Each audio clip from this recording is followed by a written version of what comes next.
Testing, testing, testing.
Oh, yeah.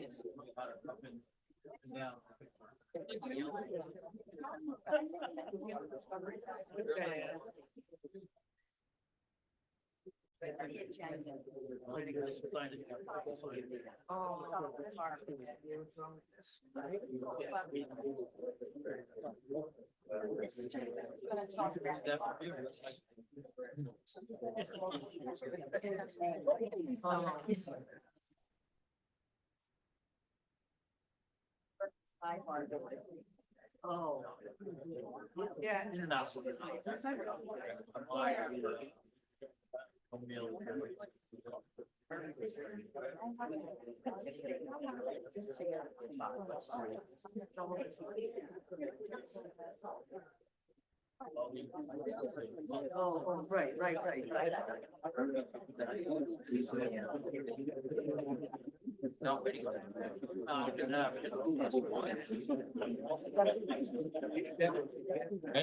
Yeah.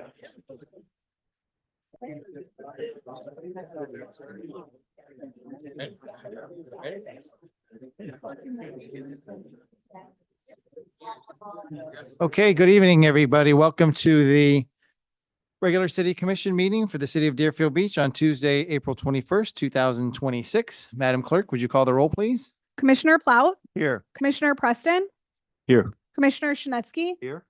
Vice Mayor Hudak, Mayor Drosky. Here.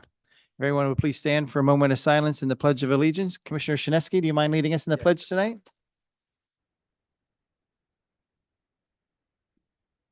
I pledge allegiance to the flag of the United States of America, and to the republic for which it stands, one nation, under God, indivisible, with liberty and justice for all.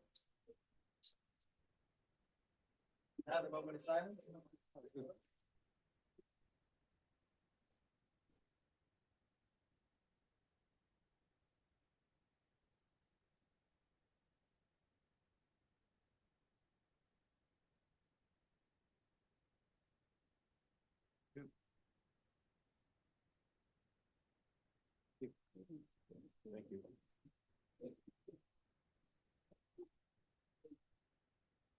Thank you, everybody. Hope you're here to have some fun tonight.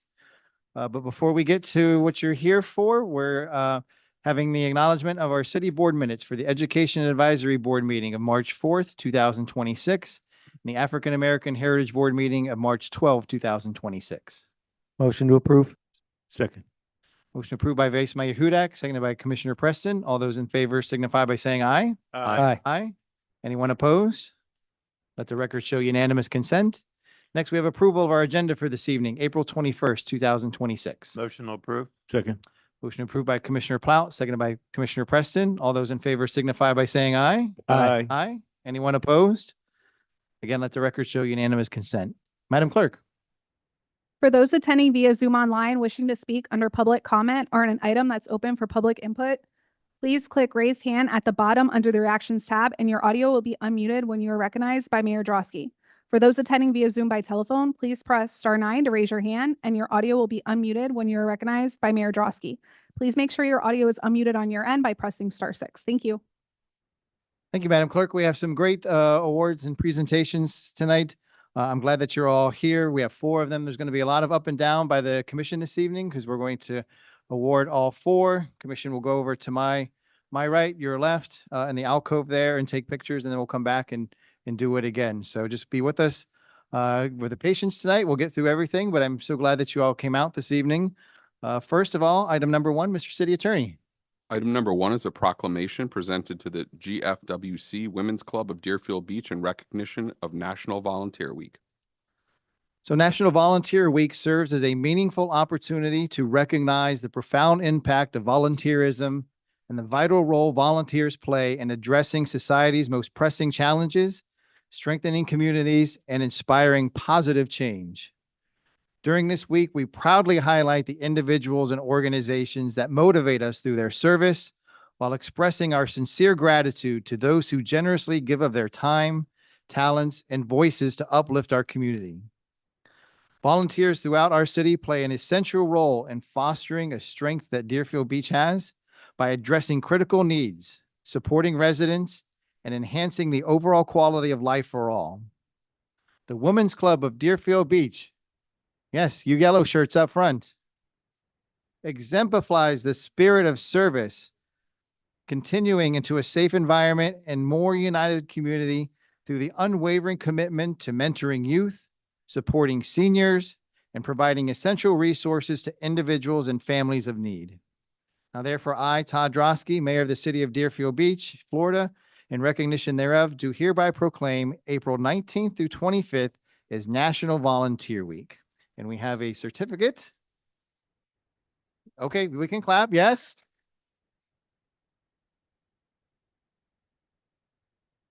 Said we're gonna have fun tonight, so let's do it, all right? We don't get to do this very often here.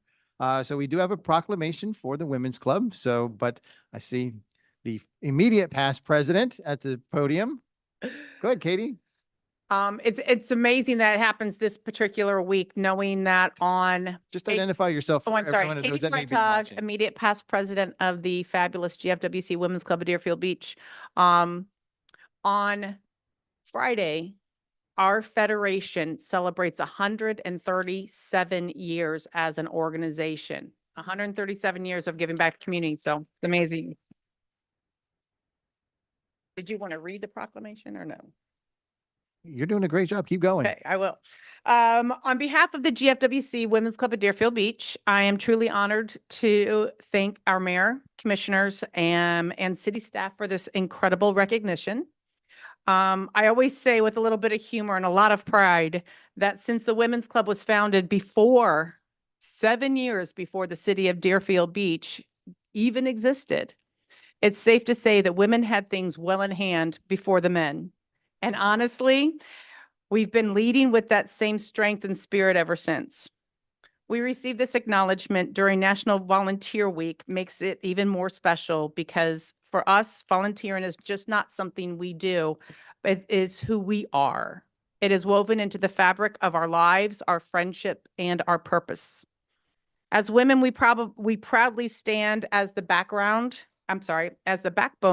of our organizations and our community. We uplift, we serve, we lead, and we do so with passion, commitment, and heart. Supporting this beautiful city is not just a responsibility, but it is a privilege we cherish. For over 107 years, the GFWC Women's Club of Deerfield Beach has been a part of the city's history, the city's story, standing beside it, growing with it, and giving back to it. Today, we celebrate not just that history, but the bright future ahead. We look forward with excitement and determination to the next 107 years of service, partnership, and impact. Thank you for this honor, and thank you for believing in the power of volunteerism.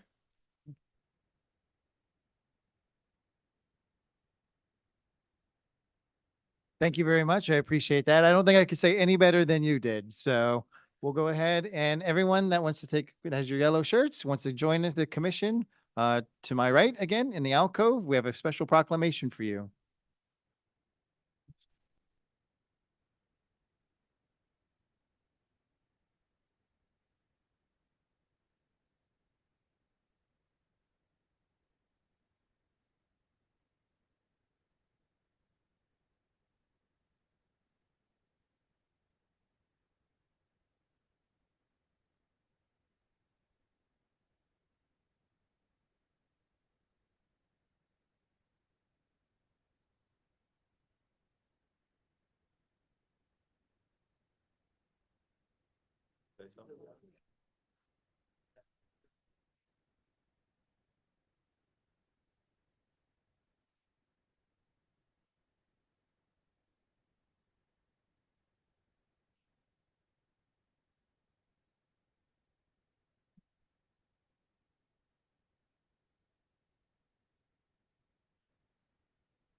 Okay, Mr. City Attorney, item number 2. Item number 2 is a certificate of recognition presented to Chase Chapman, 2026 Juneteenth poster contest winner.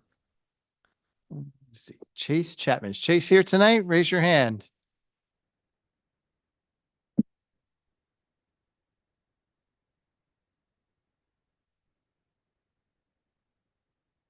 You want to come down to the podium while I read this? You're stuck in the middle of the aisle there, so I want to make sure that you get down so we thoroughly embarrass you in front of everybody.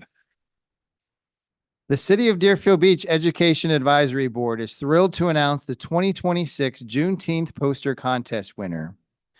Deerfield Beach students were invited, with the encouragement of their art teachers, to showcase their creativity, originality, and artistic talents as the city celebrates the 2026 Juneteenth holiday.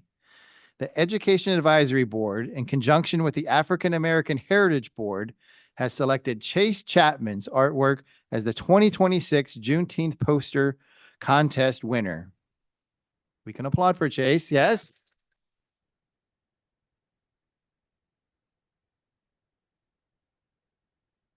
I did mention in the beginning we're at fun tonight, right? The artwork will be displayed in connection with our poster contest and related promotional materials that will include our city's website, social media, and other marketing platforms like our YouTube channel. Now, therefore, I, Todd Drosky, Mayor of the City of Deerfield Beach, would like to thank everyone on behalf of the entire commission who participated in the poster contest, and a special thank you to you, Chase Chapman, the winner of the Juneteenth poster contest.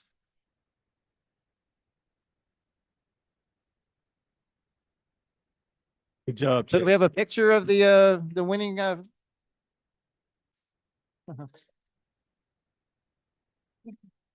Hold it high, Chase. And we're gonna take a picture. I want everyone to see his winning entry first. Chase, Come let to me see it. Chase. come to the podium if you don't mind. That is awesome. Look at that. Chase, we're gonna put you on the spot. Would you like to say anything? Just to the into the microphone. This is your moment of glory. Come on. Chase, everybody's looking now. Thank you so much for this. I appreciate it very much.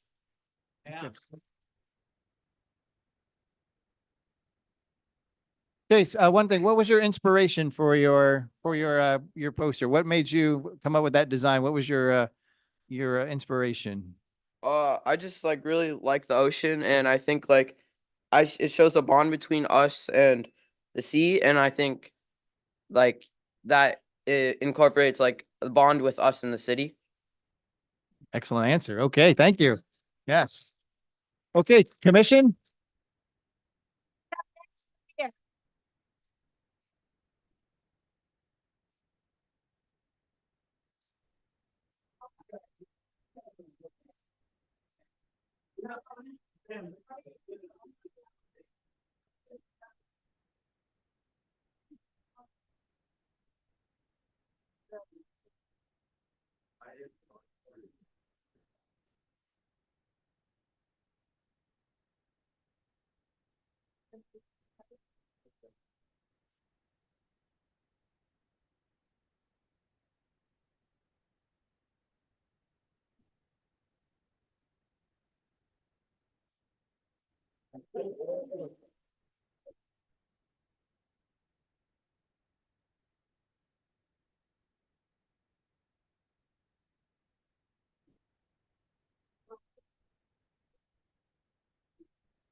Don't let them walk out with the original now, all right? We need that back.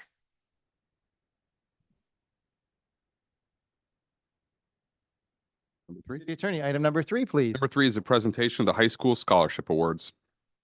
Okay, we have 2 of them this evening. If I mispronounce any names on numbers 3 and 4, I apologize in advance, but we have 2 recipients tonight. Tamilia Shellman, is she here? Did I get the name?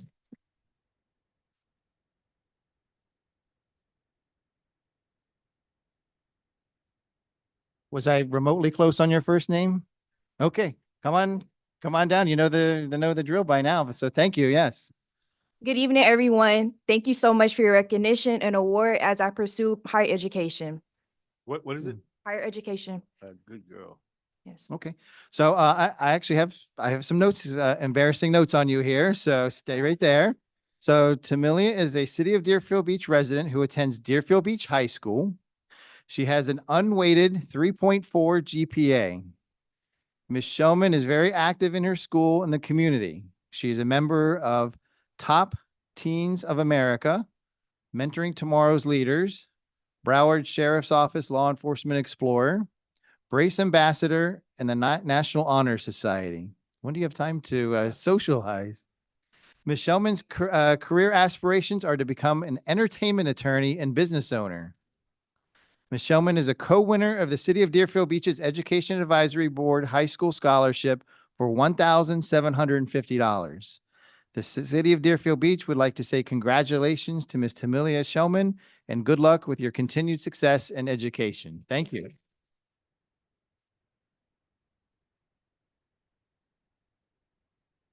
You want to stay right there? We're going to bring down Hadassah Reyes. Am I close?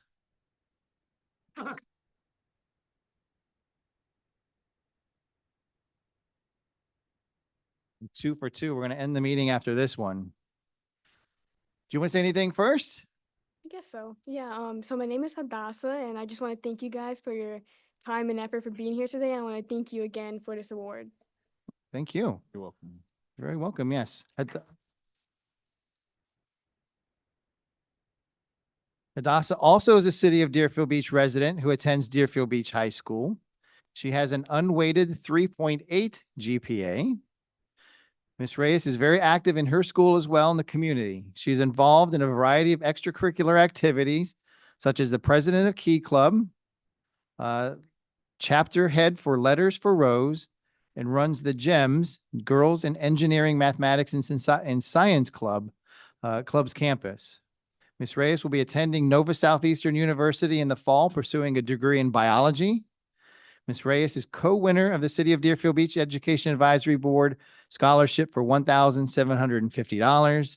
Again, the City of Deerfield Beach would like to say congratulations to Ms. Reyes and good luck to you as well in your future endeavors at Nova.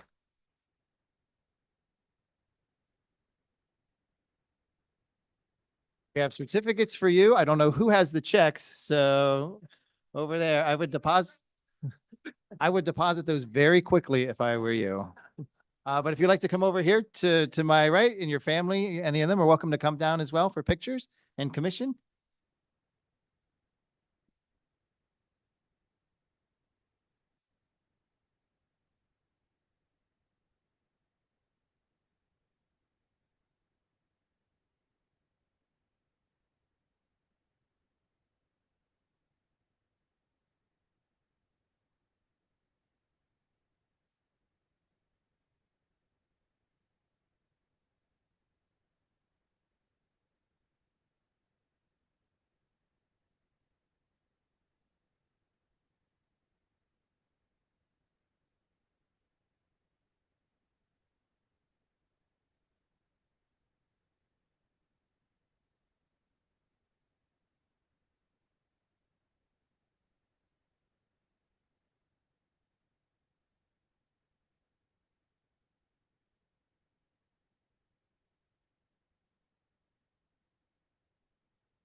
They never like that. That's right. They let y'all.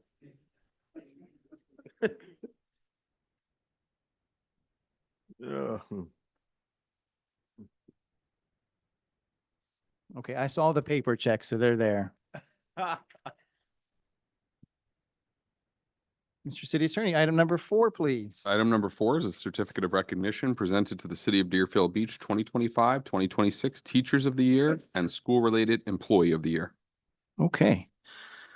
We have the honor of recognizing the Teachers of the Year and School-Related Employees of the Year from the schools that serve our Deerfield Beach community. These outstanding individuals represent the very best of public education and student support. Our teachers dedicate themselves every day to inspiring young minds, encouraging academic excellence, and helping students build the confidence and skills they need to succeed in life. Their work extends far beyond the classroom as they serve and mentor as mentors, role models, and trusted guides for our children. Likewise, our school-related employees play an equally pivotal role in the success of our schools. From administrative staff and paraprofessionals to counselors, custodians, media specialists, and support personnel, these dedicated professionals help create safe, welcoming, and effective learning environments where students can thrive. Their behind-the-scenes efforts are essential to the daily operation of our schools and to the overall well-being of every child. The city is proud to acknowledge these honorees for their hard work, compassion, and unwavering commitment to the children and families of our community. Their dedication strengthens not only our schools, but the future of Deerfield Beach itself. At this time, I will call each honoree forward individually. As your name is announced, please come to the front and receive your certificate and remain for a photo with the commission at the end. There's a long list here, and again, I apologize if I mispronounce any names in advance. The list is Teacher of the Year from Highlands Christian Academy, Sandy Robertson, 7th grade science.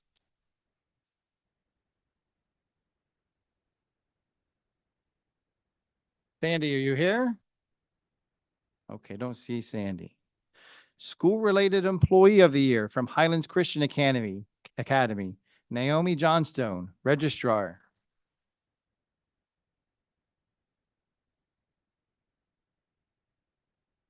Next, we have from Quiet Waters Elementary, Teacher of the Year, Stephanie Gasher, art teacher.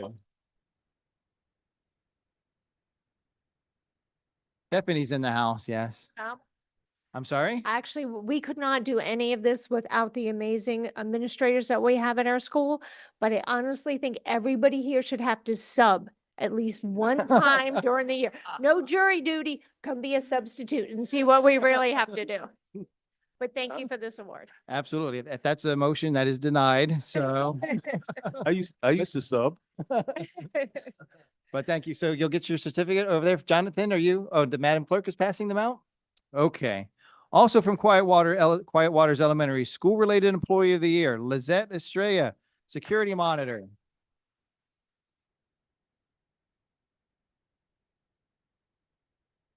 I want to thank you. That's all I gotta say. And Oh, thank you, that's- Mr. Henning and Ms. Stokes for everything. Okay, that's easy. Thank you. Yes. Next will be Park Ridge Elementary Teacher of the Year, Geneva Henry, ESE Pre-K teacher.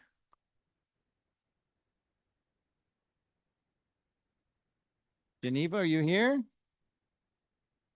We have the School-Related Employee of the Year, Julie Ann Norton, also from Park Ridge Elementary, Head Facility Services.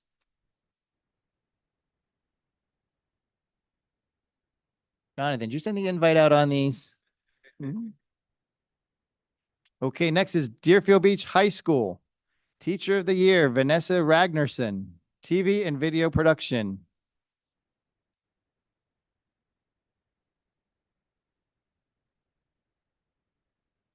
How about also from Deerfield Beach High, School-Related Employee of the Year, Vanderbilt Carpenter III, Security Specialist.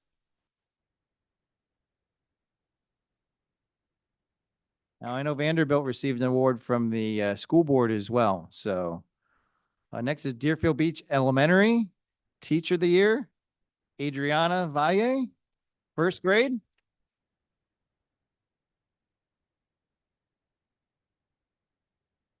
Did I get the last name right?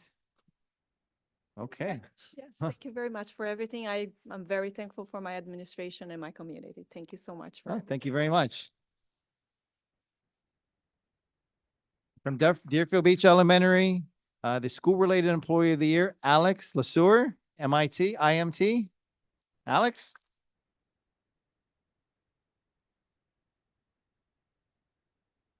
From Deerfield Park Elementary, Teacher of the Year, Latasha Adams, third grade.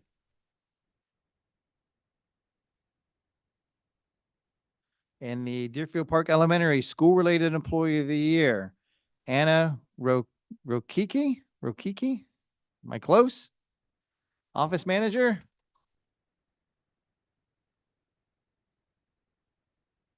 I guess when they're not here, I can pronounce it any way that I want, so.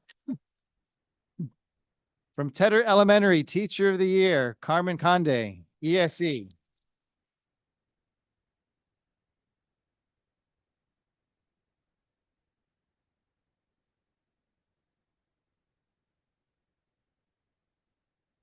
Yeah, thank you. I'm grateful for everything.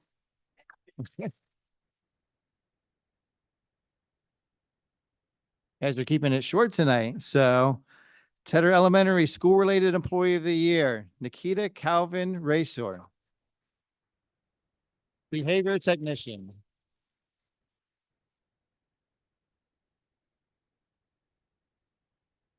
I just want to thank you all for taking the time out to honor us and acknowledge us. Thank you so much. Oh, you're very welcome.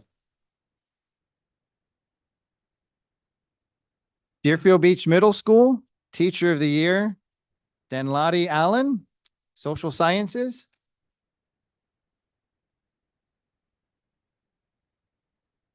And Deerfield Beach Middle School-Related Employee of the Year, Gail McKeever, Library Media Clerk.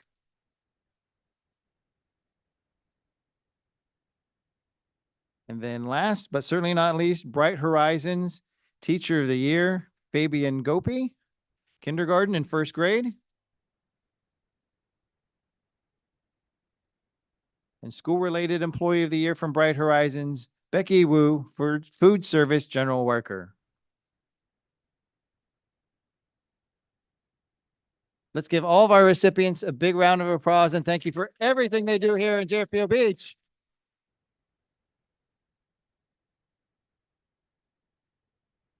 Before we take the picture, we additionally would like to extend our sincere appreciation to the Women's Club of Deerfield Beach,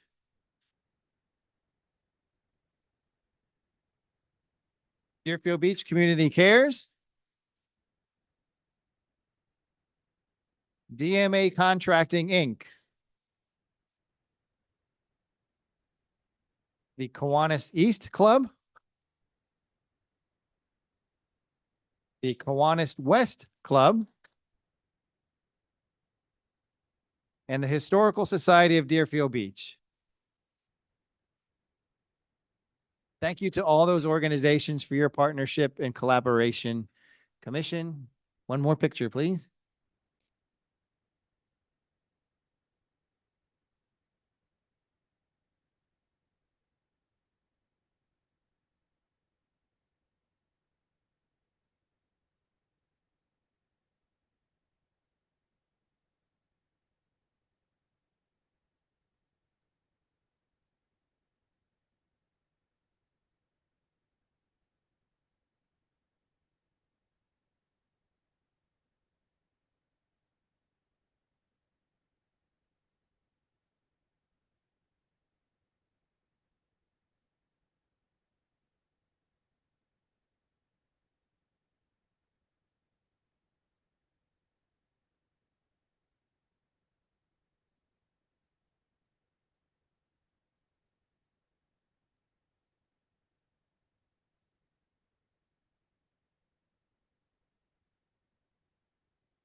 Those that were not in attendance tonight, we'll make sure they get their certificates.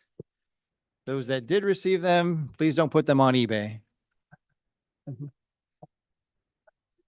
We'll just give it 1 minute, folks, for the commission chamber to clear out before we get to number 5.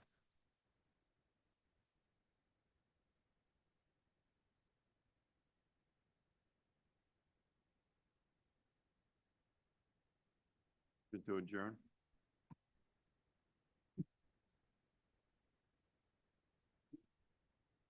Okay, Mr. City Attorney, I think we can do number 5 now, please. Number 5 is a presentation by Florida Power and Light regarding the street light outages. Okay.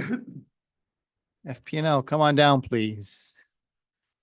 Do you mind closing that left door, please? Thank you. Just give it 1 second, Ms. Shaw.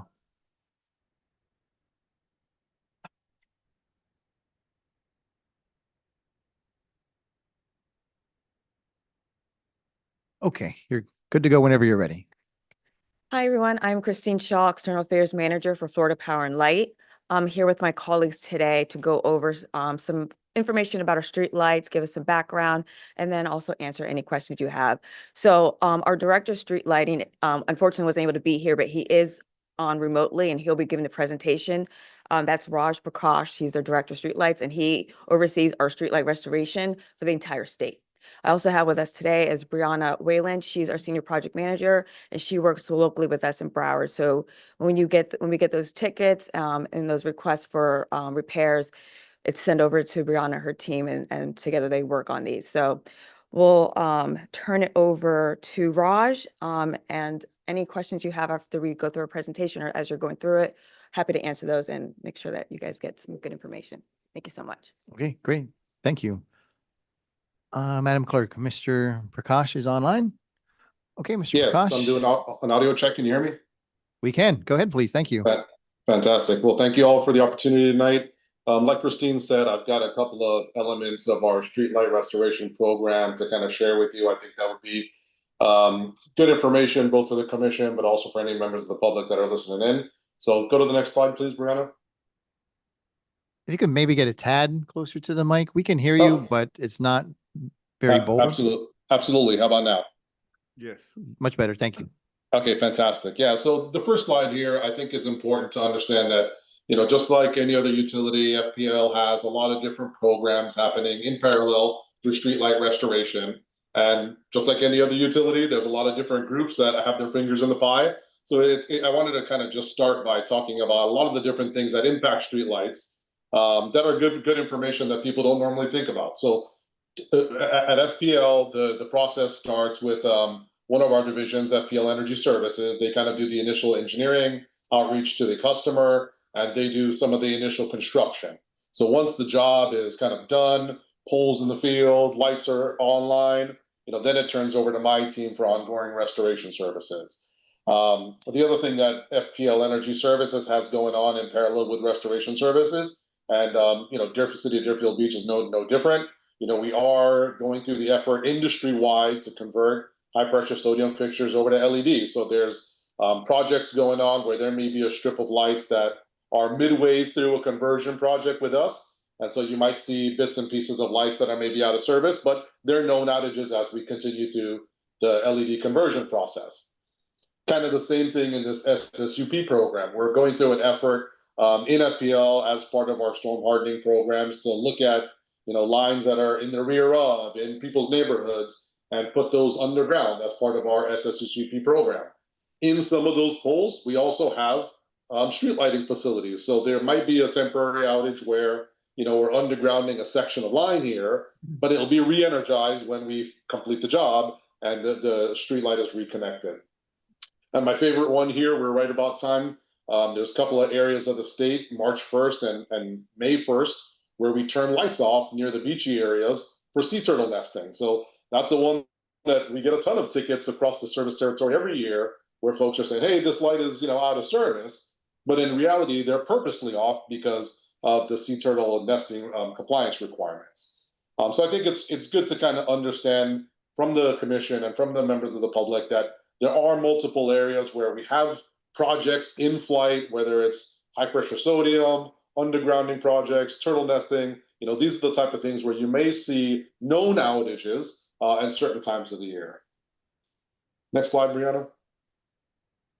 And the other thing I think is important to understand is, not all lights are the same. And we'll touch on that both visually, but also from an agreement perspective. There's some agreements that we have with customers where FPL is on the hook for full maintenance, right? Pole goes down, fixture goes out, energy's out. That's all on FPL, right? We call that the full maintenance category, right? So any service request, work order, service ticket, whatever you want to call it, right, that you put into FPL, we'll grab that, and we know we're on the hook to roll our trucks and get it done. There's some other agreement types, and the smaller population than the full maintenance in general, but there's an energy only. So, the FDOT lights kind of fall in this category sometimes, where, there's a customer owns the pole, they own the wires underground, they own the fixture, and FPL is on the hook to supply energy. So if we get a ticket for maybe one of those type of agreements, we'll go at the point of interconnect and check, okay, yes, I see good voltage, good current, right? No issues. No issues with a relay or a fuse or anything like that upstream out. And then that's really, we'll coordinate back with that customer and say, hey, we think we're good up to the point of interconnect.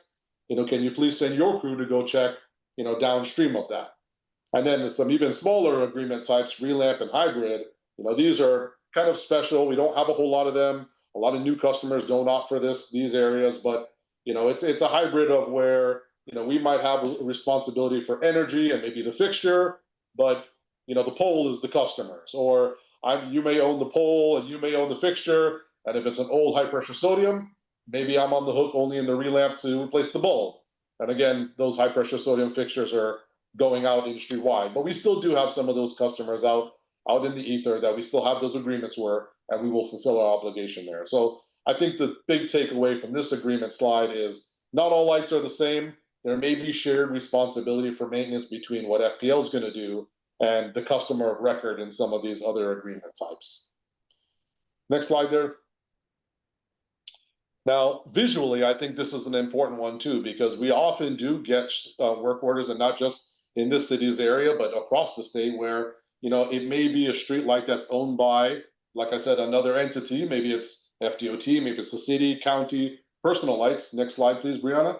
And these are some telltale signs. If you see an outage, and you see these type of poles or breakaway bases, that's one where we might say right off the bat, okay, we know this is a non-FPL light. We don't offer these types of fixtures or poles in our fleet. So if you see a steel pole, FPL has not offered that in our catalog of available facilities. So if you see that, very high chance that it's not an FPL pole. And same thing with the breakaway base there at the bottom. All the FPL poles that we offer are direct bury. So you won't see a concrete pad there or that base there. You'll see it directly buried into the ground. So I think it's good to understand that as folks are looking at lights that are out there and wanting to report them, getting that service or work order to the right entity that can take action is important. So if you do see anything like this, I would not immediately report it to FPL. It happens, and we try to point customers or the person reporting the outage to the right customer, but it may be coming through the city, FDOT, county, or some other entity. Next slide. Another telltale sign that you might see on some of the concrete poles or some other construction poles also are little access panels. So if you see that at the base of the pole, that's another telltale sign that our FPL catalog hasn't offered that as part of a facility in our fleet. So again, same thing, although it may have numbers on it that are similar to an FPL pole, if you see something like that, that's a telltale sign that it's not an FPL facility, and we'll try to do our best to point the reporter to the right place, but it is better if the person who's submitting the outage gets to the right entity who can take action the first time. Next slide, Brianna. And as far as reporting outages, there's really two main ways to do that. Ideally, the folks can go on their mobile device or even on their computer to fpl.com to report a streetlight outage, or they can call our customer service line. And both of those areas, whether you do it online or you do it on the phone, the tickets still come to my team. So I know Christine mentioned Brianna's there. She would get her and her crews would get access to those tickets as they come in. But I think one thing to highlight there is the 1-800-4-outage. And if you put something online, it will also give you a reference to that phone number, because there are situations where there might be a pole down, a vehicle may have hit it, might be a traffic accident or something like that.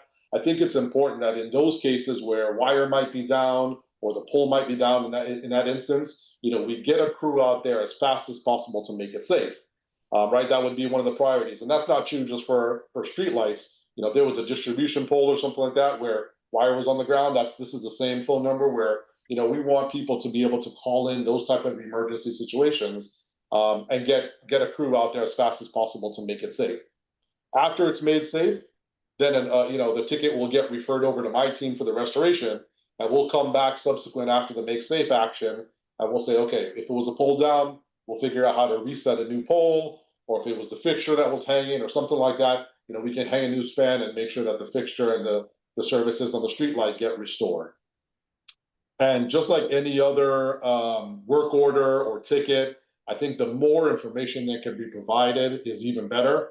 So, once you call in or you go online, there's a place where you can tell us, hey, is there the pole locator number on the pole, right? We call that DDB or TLN, right? That'll be some of the numbers that are printed right on the pole. That's a great thing to give us, because then we know we're getting to the right pole the first time, right? We're not hunting around, hey, is this, the north side of the Main Street, or is it the west side of 3rd Avenue, right? We know we're getting to the right pole.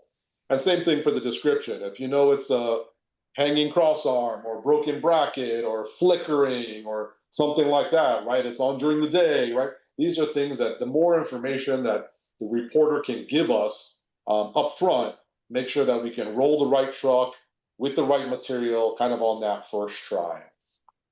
And the same is true for storm, right? I know we've had, summer weather events or even hurricane events. And hurricane events are kind of a different animal from the restoration side, and I can speak to that very quickly here. But I think the more information that we can provide, whether it's blue sky, gray sky, hurricane, that will make sure that we can organize the right material, the right crews, get into the right spot.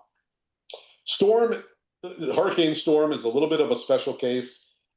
Generally, the street light restoration after storm lags a little bit after restoration of power to key customers, residences, businesses, and so on.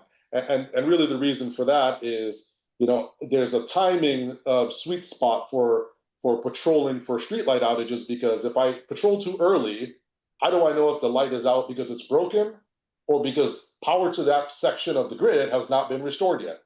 So really we're looking to see, okay, let's find the sweet spot between how fast the restoration crews are restoring power to meters and customers and, fire departments, police departments, those kind of key customers, and when I have to start the streetlight restoration patrols to see, okay, this section of the grid has been energized. Now I have good confidence if I go look at them, we have good confidence that it's out for a legitimate reason, and I can add it to the work plan. So I think the same thing there. Timing is the key essence, and the more information I can get either from members of the public or the cities or the customers, in addition to the patrollers that I'm sending out as part of that exercise, all that data will be put together in a good work package. Next slide, Brianna.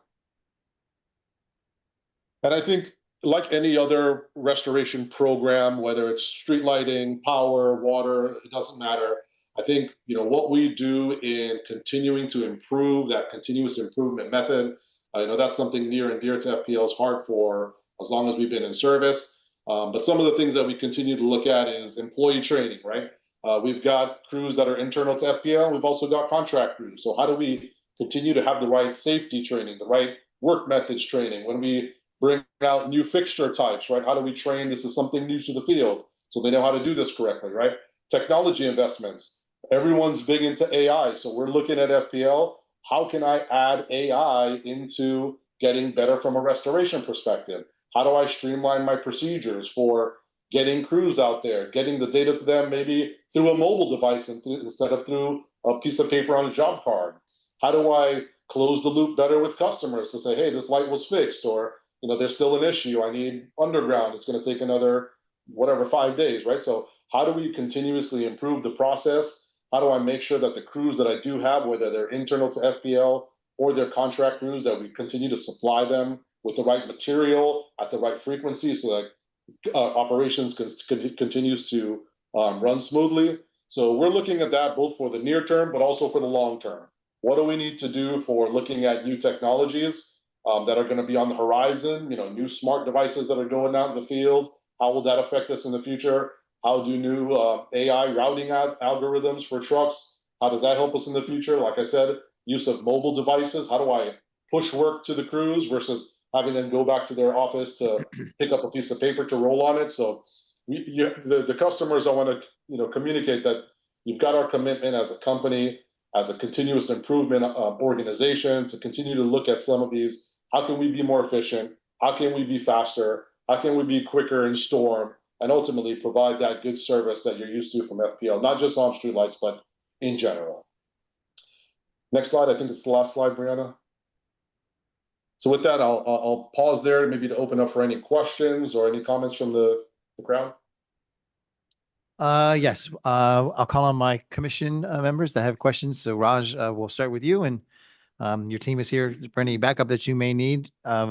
Commissioner Preston, I saw your light first. Thank you, Raj, for the presentation.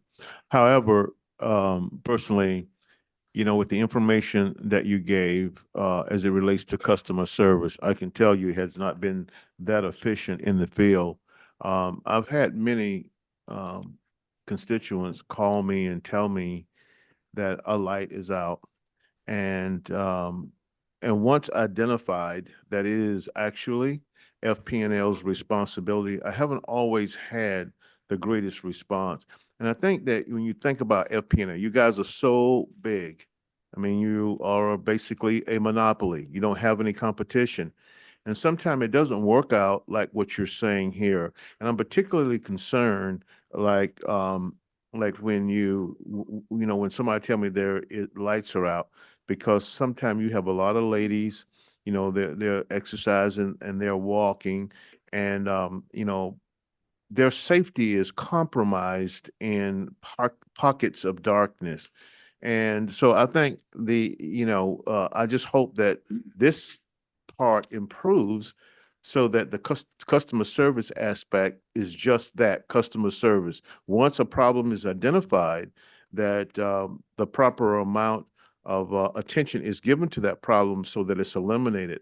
But I can tell you that I've had, situations where, I will call myself, and sometimes it's even hard to get to someone who can actually address your problem in exactly where it is. So once that has been established, there still has been a delay in terms of resolving that. So hopefully, this will get better, and we won't have these problems. As I said, you have a lot of people that are walking, they're exercising, that kind of thing, and their safety is of utmost. And those lights being in place, help creates a very proper and safe environment.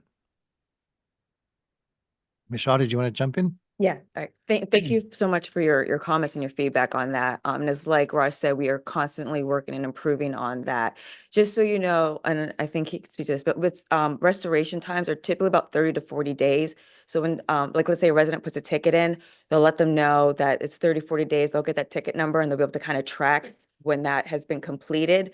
Now, there are some cases where, as we spoke to, that because we have to go and do additional work or additional investigation, that it might take a little bit longer. So we do understand the safety concerns and the implications of that. And it's something that we try to get them done as soon as we can. That said, also, as your external affairs manager for Deerfield, if there's ever a question you have about something that, a resident has sent to you, you can always follow up with me directly, and I can get with our team to make sure that that's being addressed, give you any updates so that you can respond back to your constituents, make sure that they know where we are in the process and what's being handled. So I just want to let you know that. So after this meeting, I'll make sure that you have my contact information. The mayor's reached out, other folks, if you ever need anything, I'm here to make sure that you have that direct line and that you can respond back to your residents for any concerns they may have. Thank you. Absolutely. Anything else, Commissioner? No, that's good.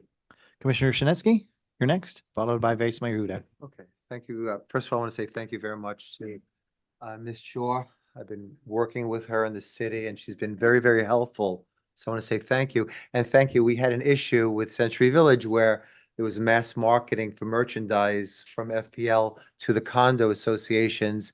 And they should not have been gotten that, but you work with us and that's stopping. So I want to say thank you very, very much.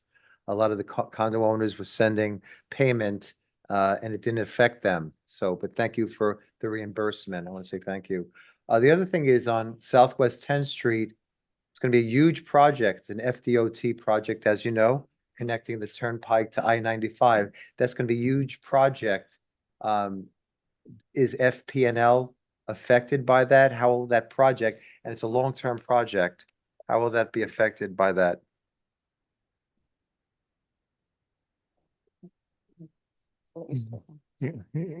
Someone's gonna arm wrestle for it, so.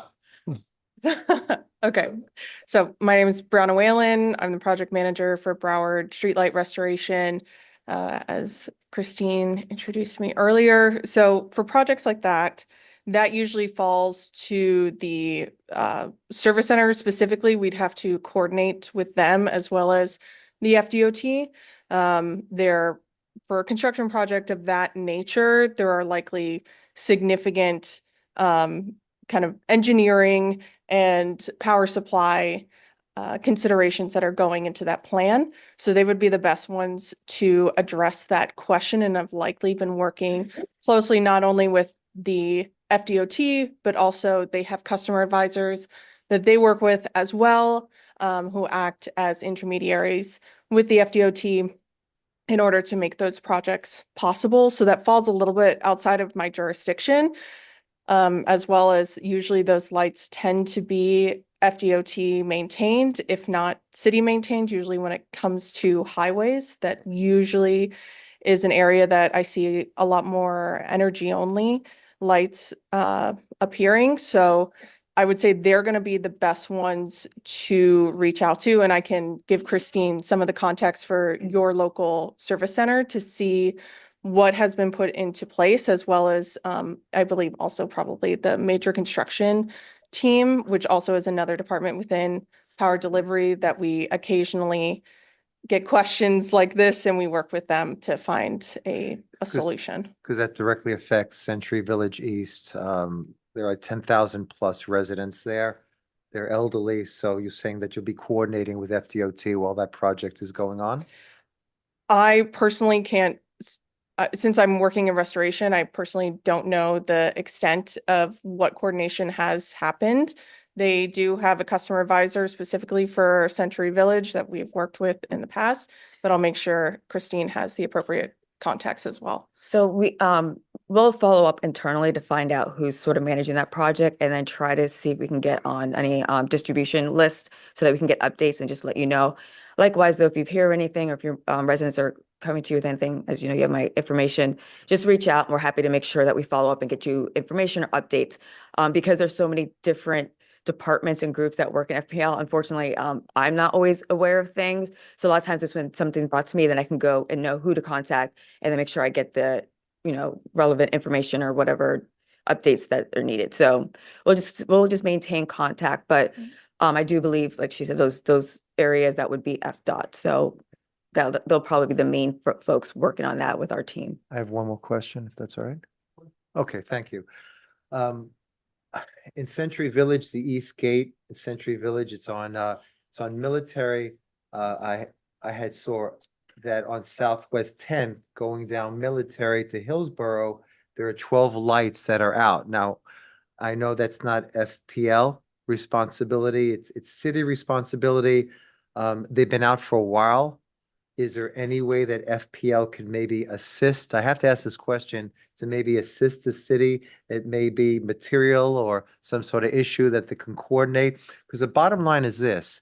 I mean, my residents come out of the East Side Gate, and when it's dark, it's very hard for them to see. It's a very dangerous area. There's a lot of traffic there, especially when they make a turn on Southwest 10th to try to go back to Hillsborough.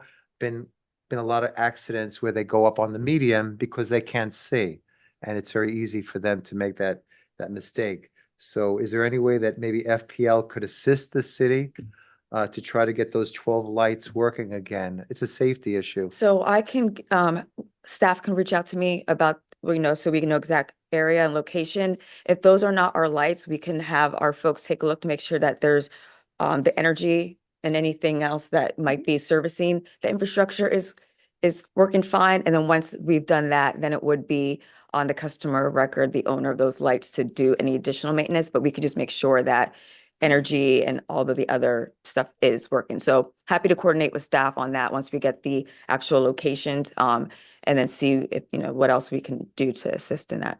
Okay, thank you. Yeah. Vice Mayor Hudak. Yeah, just real quick, those were AT&T poles actually, so they weren't FPL or the city, and Oh, where's AT&T? and AT&T removed those connections, so that is an AT&T issue that we've been reaching out to them, but it's not FPLs and it's not the cities at this point. And I can give you the AT&T person who's me, happily. We have, thank you. Yeah. Okay, Vice Mayor. Thank you. Thank you very, very much. The presentation was good, but it dealing with such a large organization, I know, you don't know everybody and what everybody does. And the presentation was, well, this isn't us and this isn't us and this isn't us. Even the polls, they didn't even show what FP&L polls look like. It was, that's not us. That's not us. Go call somebody else. So that was a very disappointing. Who do we call to replace wooden poles that are now leaning at a 20% angle? For 5-6 years, I've been asking these poles that are not energized over by the Cross Church to be removed and energized, and still haven't gotten any response. So I don't know who we talked to, because it's been years that I've asked for this. And it's fallen on blind eyes. I don't want to say deaf ears. Well, I have not been aware of those, so please, Okay. I think you have my contact information, I but make sure do. you have it. Send that information over to me.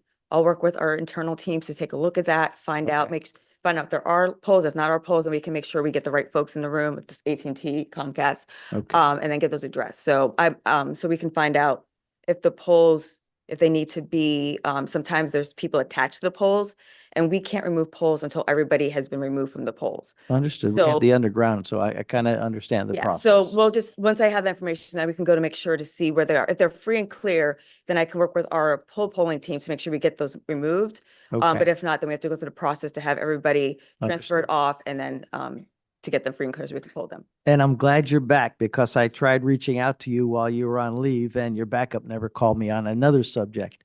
I want to introduce you to Michael Chen, who's in the back. So he's our director of CRA. Yeah, just a minute. So we have a new museum called the Deerfield Beach Nature Museum, right on Hillsborough Boulevard. And we have been waiting for months to get that building energized. The first excuse was, well, FP&L put the transformer in the wrong spot.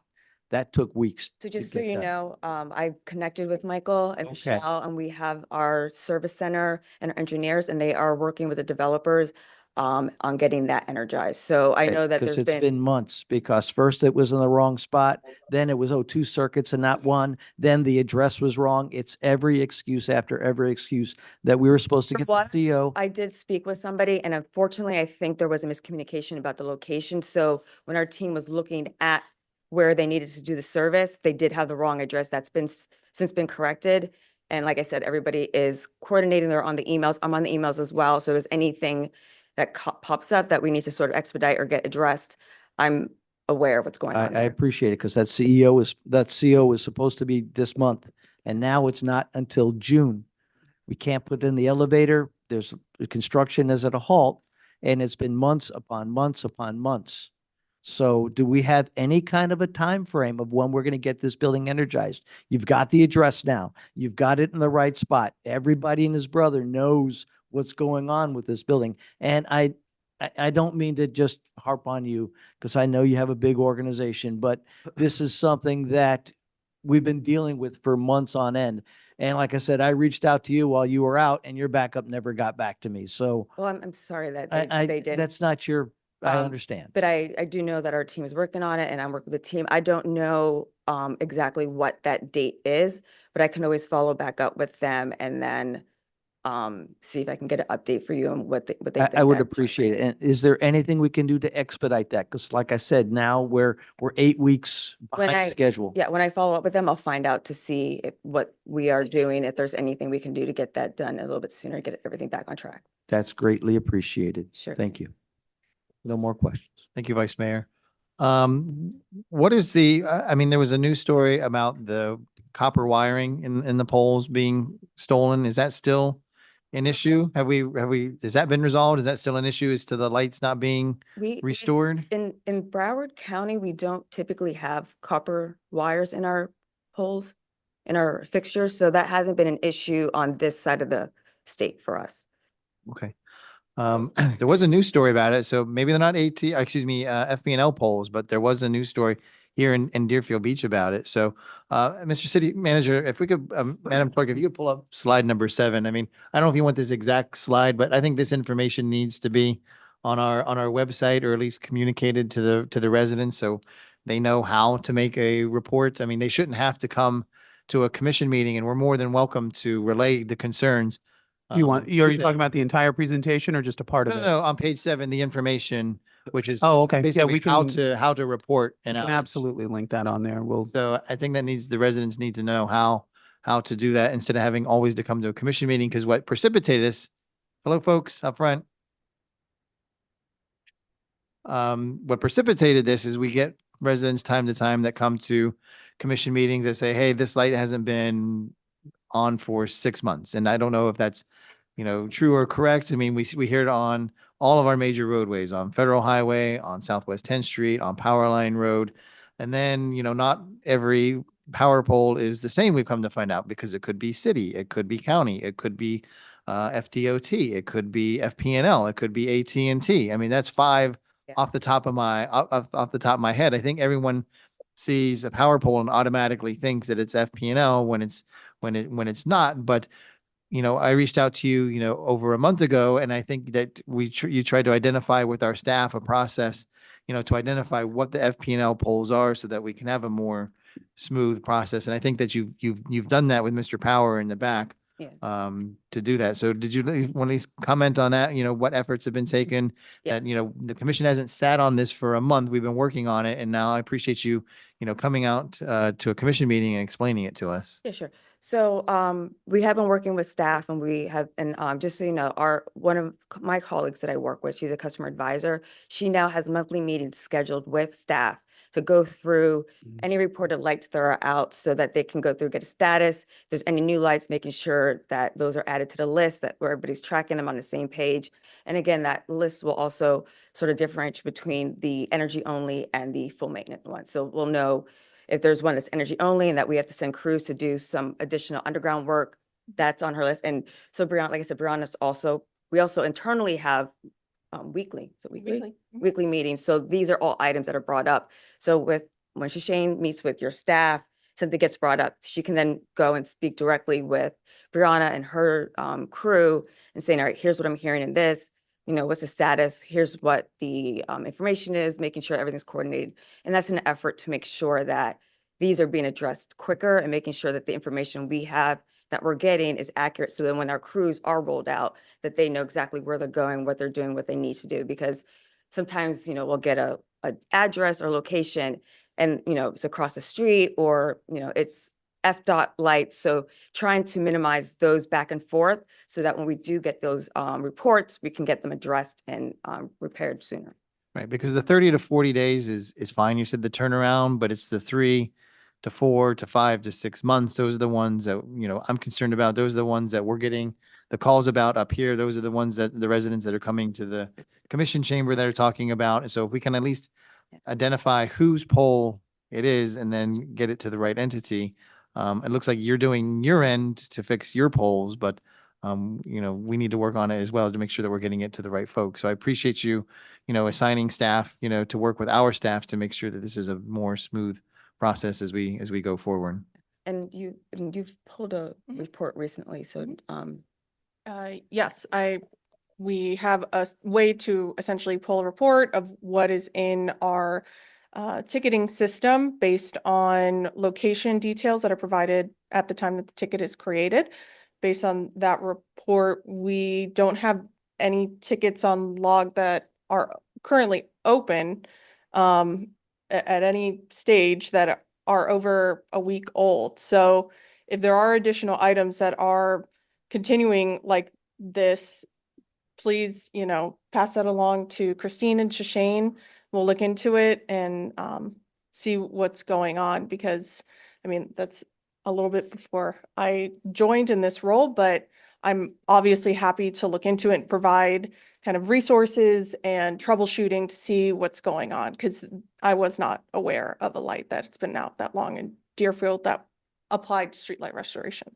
Okay, we get them and we'll pass them on to Mr. Power and he'll pass them on to you. With respect to the slide that's on the screen, I just want to just clarify for anyone that it doesn't have to be the city that, reports it. I mean, individual residents and businesses can report as well, correct? Absolutely. And I would strongly recommend when you file a ticket online in particular, that you include your email address. If you have one, we'll send automatic updates to you as the ticket progresses.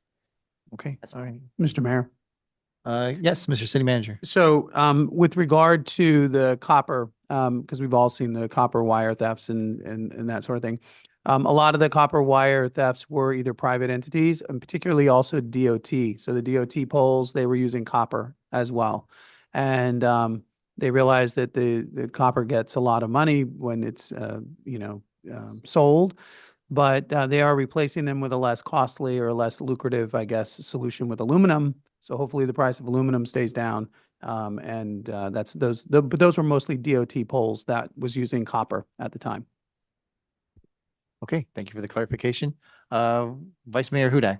Thank you. So the lights that have been out on Hillsborough Boulevard, the road, are those FPL poles or are they DOT poles? Because again, I don't know how to identify an FPL pole. I know what not to look for, but I don't know what to look for to say, oh, that's an FPL pole.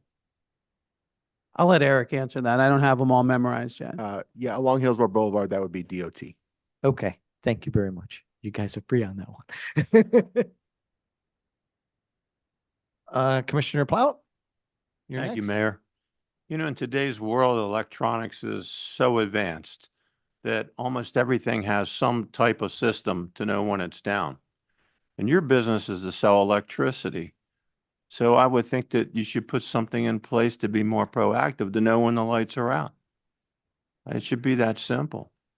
Drive around, have an aerial system anybody can go online and get an app for to see a satellite image, not from something 6 months ago, but what's happening right now. If I've been in office for a year, and I have one person that rides a bicycle from Quiet Waters every morning up to Boca Raton and comes down the other side of Power Line Road. And there goes months and months that go by with no lights. And I never knew that ITT or ATT has lights, maybe I should talk to them about my TV as well, but all jokes aside, it goes months and months. And I would think that we shouldn't worry about who owns the pole or the light, but you sell electricity. There was a drug house in my neighborhood one time, and FPL knew that the area of the 258 houses that I live in was losing electricity. They went around to every corner of my neighborhood and dug holes in the swale. And when they were digging a hole in my swale, I asked them, what are you doing? My lights work fine. And they said, in this entire area, we're losing electricity. We're losing a lot of money. And we have to go around and check the resistance, check the current on all these places to find out where it is. And they finally, this is back when Lamberti was our chief, and they finally narrowed it down to one house who they inventively rented the place and used jackhammers to go underneath in the kitchen. They took the stove out, they jackhammered the floor and they tapped the electricity before it got to the meter, and they set their whole grow lab up there. It took them 6 months to find it, but FPL was losing thousands and thousands of dollars a month because of the grow house. That's how concerned they were. Once they were able to pin down where it was, then the Deerfield Beach Police at the time went out there and waited and just watched and saw there was no activity in the house, except for every morning somebody came in to do maintenance on the plants. So I would think that you would consider, for the profitability of FPL and for the better service of our people, if you found out a way to be proactive in that same fashion over a larger area.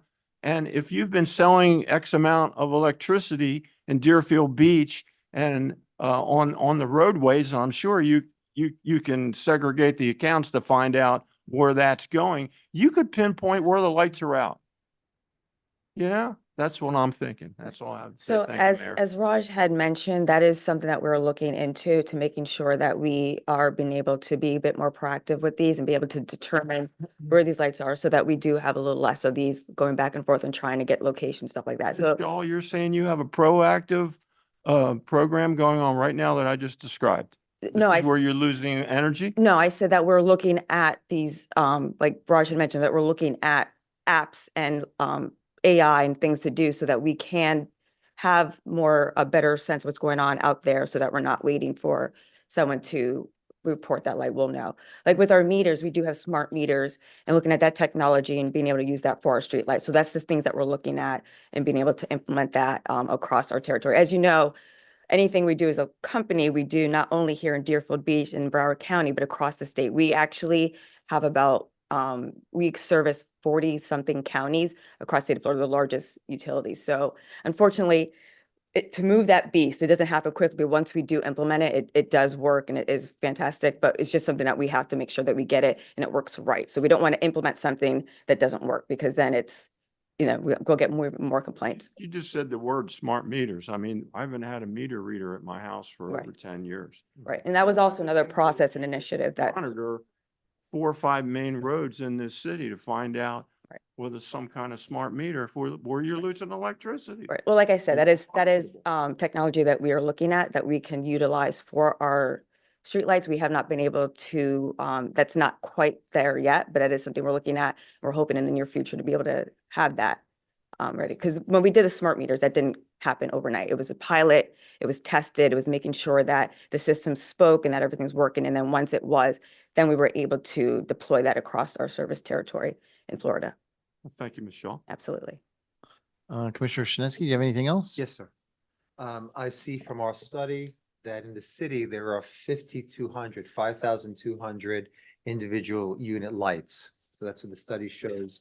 1,300 are city maintained, but 4,000 are FPL maintained.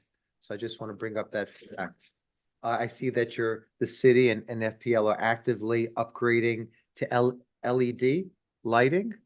I think that's great. I'm excited about that. So that will lessen outages. It's more longer lasting. How long will it take for that program to be fully complete? That I don't have any information on. So I'd have to get with our LED team or with staff that might be working on that program and get that update. Okay, if you can please get back to me with that. Thank you. Because there'll be better lighting for the city. LEDs, much better lighting. So I want to know when that will be completed on these 4,000 lights you maintain. Thank you.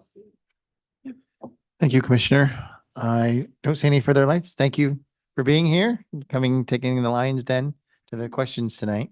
Happy to be here. Appreciate the opportunity. We hope you all got a little bit more information about what we do, how we do it, understanding that we are here to help. We're great partners. I've worked with many of you for a number of years, and I want to continue that. So questions you have, please don't wait for me to come back to commission meeting.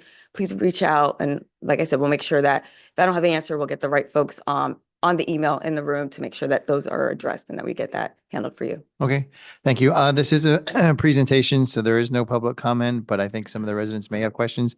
If you could stick around maybe in the hallway, they can ask you questions on the way out if you don't mind, please. Sure. Great, thank you.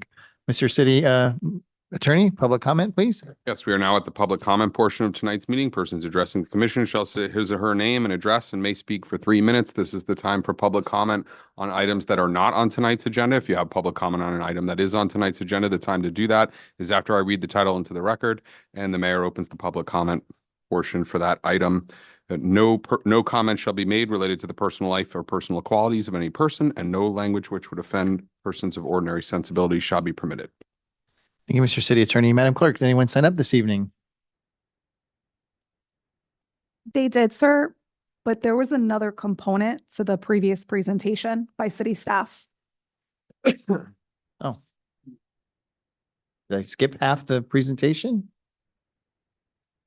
I think that's what Commissioner Shinetsky was referring to was part of the presentation from Yara, from our department. Oh, okay. I'm sorry, I put that underneath something. So who's giving this half of the presentation?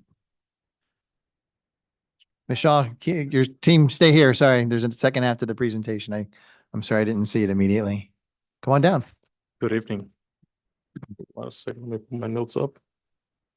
Good evening, Mayor, Vice Mayor, Commissioners, colleagues, and residents. My name is Yaroslav Concepcion. I'm the Director of Environmental Services, oversee the lights department in the engineering unit.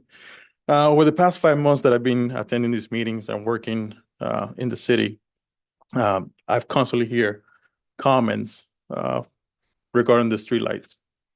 Tonight, I want to walk you through what we are currently doing, and most importantly, to take steps to improve our system, ensure safety, and reliable lighting across our community.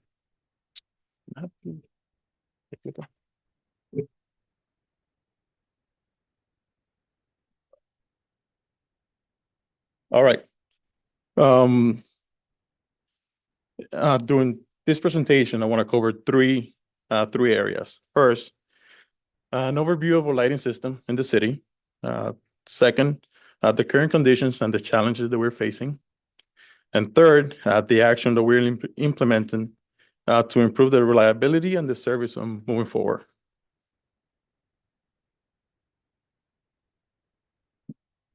There you go. Yeah. The city currently has over 5,000 light poles. Of these, approximately 3,900 are maintained by the FPL. Thank you guys for being here. That was a good presentation. And about 1,300 are maintained by the city. Most of these fixtures are high pressure sodium, like FPL was mentioning, though we are transitioning to LED whenever we have a chance. And I'll address that in a little bit. Prioritizing efficiency and longevity in our system. All lights operate through a photocell. What does that mean? We have a sensor either at the service point or on top of the light pole, which senses lights. If the sun is no longer out, lights turn on. Suns come back up, lights turn off. And like I said, there are different locations within the system. Our current condition, at the present, our system is operating approximately at 96%. And we're reaching 97%. We're working hard. Again, this was brought to my attention not that long ago, so we're working towards it. The majority of the outage are tied to natural wear and tear on the system. Like I said, our system is been installed for a long time in some places in the city. These assets are exposed to the elements daily, and over time, they take a toll. We're continuing to face challenges also with wire theft, as this city manager mentioned, and one of you guys. Copper is the desirable metal. They mostly in private lighting systems and FDOT. So they do tend to take those sometimes. And so like I said, Southwest 10th Street is FDOT on facility, Hillsborough Boulevard, power line, etc. So they tend to go into those and take the cables. We are currently working on a GIS system. As you can see, we identified the light poles within the city. Reds means FPL, blue means maintained by the city, and there's some yellows in there. Not quite too accurate, but those are privately owned. It's a work in progress. So we're getting there. So by we're working on this, that way whenever we get a call, we know exactly where they are, what equipment they're using. So everything becomes easier when we're making these repairs. All right. We are implementing structural weekly inspection programs. This is something that we started doing newly. Or staff on a weekly basis goes into the field. They verify the performance of the system. This includes checking connections in the pool boxes, photo cells, make sure they're working properly, fixtures, among other things, and also confirming the GIS location because currently they're not exactly what they should be. In addition, we have reached out to the staff, such as street sweepers or crews that do the sweep the streets, or staff, the inspection staff that are out there during the night. So we can observe in real time, and this will help us catch the issue sooner, and we can address it effectively. There's been, like I mentioned before, areas that we have problems. Hillsborough, Southwest 10. Like I said, these are also lengthier, and less, a lot of usage goes through here. More traffic. Sometimes they get hits. Projects. They're doing exploratory digging for the Southwest 10th Street. They hit the conduit. We don't find out till maybe a week later. Then we don't know whether it was hit because the contractor is no longer there. So it's just a process. And obviously, but by doing this hands-on inspection, we'll be able to identify. We'll be able to identify sooner the areas of the problematic areas. There are three primary challenges that we're dealing with, and I think FPL touching some of those, and I did earlier. One is an aging infrastructure. We got some poles that were installed in the 70s and 80s. And it's, we just see the light pole and the light, but there's a lot of components that go into a system. There's welding that goes into in pool boxes, tons of cables, connections, sensors, etc. So this is always, one thing triggers, the whole system is down in some cases. Ongoing wiring theft, that's what mentioned with the copper. And third, procurement times. And I'm sure FPL deals with this too, but sometimes when we order a luminaire, it might take 10 weeks to get the equipment. A cabinet might take 4 months. So there's a procurement time and problem that we don't see getting any better in the near future. Where are we taking? We're taking a practical, step-by-step approach to improve the system. We are strengthening our maintenance program with consistent inspections and better tracking of the repairs being made. We're continuing transition to LEDs whenever we get a chance. LEDs, yeah, they're brighter, they're long-lasting, but they also take less voltage. So there's some conversions in the system that need to happen when we do this. And we're moving towards installing aluminum, like the city manager mentioned before. Whenever we get a chance, whenever wire is stolen, we try to put aluminum. There's also some challenges there too. It's has to be a thicker wire, it's less of a conductor. So there's other things to take into consideration. And this is something FPL mentioned about reaching out, going through their site so they can get a notification and go through the system. We have in the city a way to notify our staff of when this happened. Some residents do use do use it, but not enough from what I gather. So, yeah, we want to reach out and for the communities for help. Residents can report outages in our city's website under the residents tab. I thought I had a highlight. Oh, there it is. Okay, sorry. Right there, residents can go into the site, the same staff, and submit a report. I encourage to do this because this way we can track it internally. Yes, FPL per agreement, they have certain amount of time to respond to a ticket, right?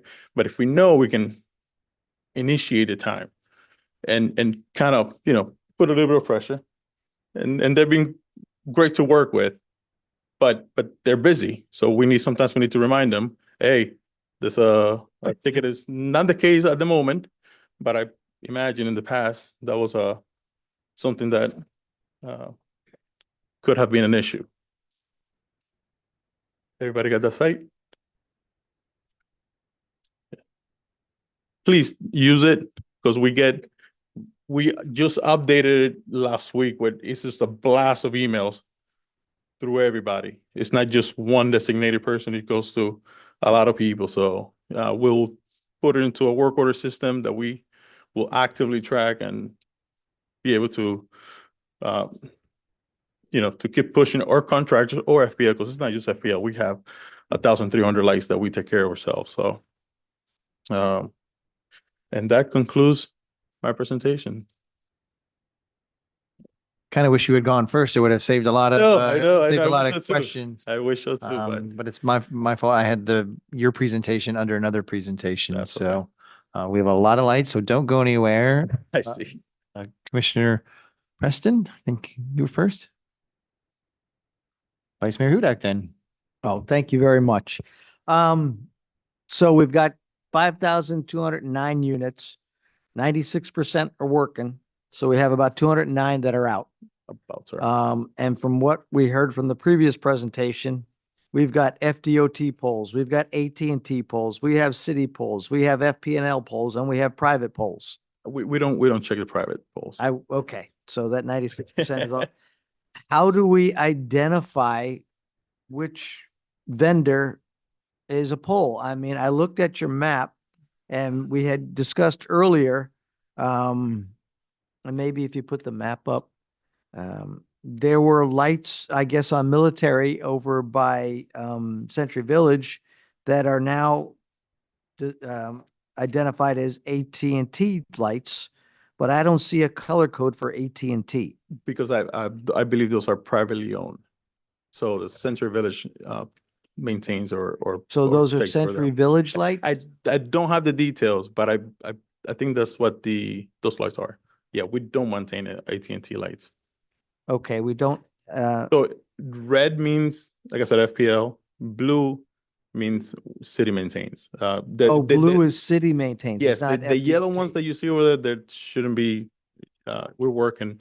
Ones that are missing on here, Commissioner or Vice Mayor, are FDOT and also some of the privately owned. This is a in progress GIS mapping. Yes, It's not the complete map yet. So what are the green lights on Federal Highway between Dixie and Hillsborough? That's an error in the system. They should be blue. They should be blue. Yes. Okay. Because I mean, I even see sometimes you got, two city lights next to an FP&L lights. I'm not sure what the rhyme and reason was. I mean, at first it looks like, okay, well, the major intersections or city lights and then everything else is FP&L, but then it kind of mixes in there. So the blue is not FDOT, it's city? The blue is on FDOT roads, but are maintained by the city. So these are maintained by the city, and those are the ones where the copper issues were happening. Correct. So it's not the FP&L.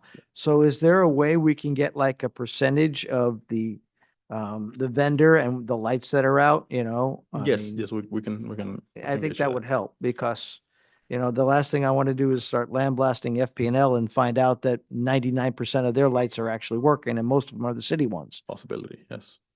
Which is not, is not fair to them. And there could be some private ones like we just said. So I think that would help just so that we kind of get an understanding. Because, the last thing you want to do is just blame the wrong entity. So thank you very much. You're welcome. Thank you, Vice Mayor. Commissioner Shinesky? Sure. Thank you very much.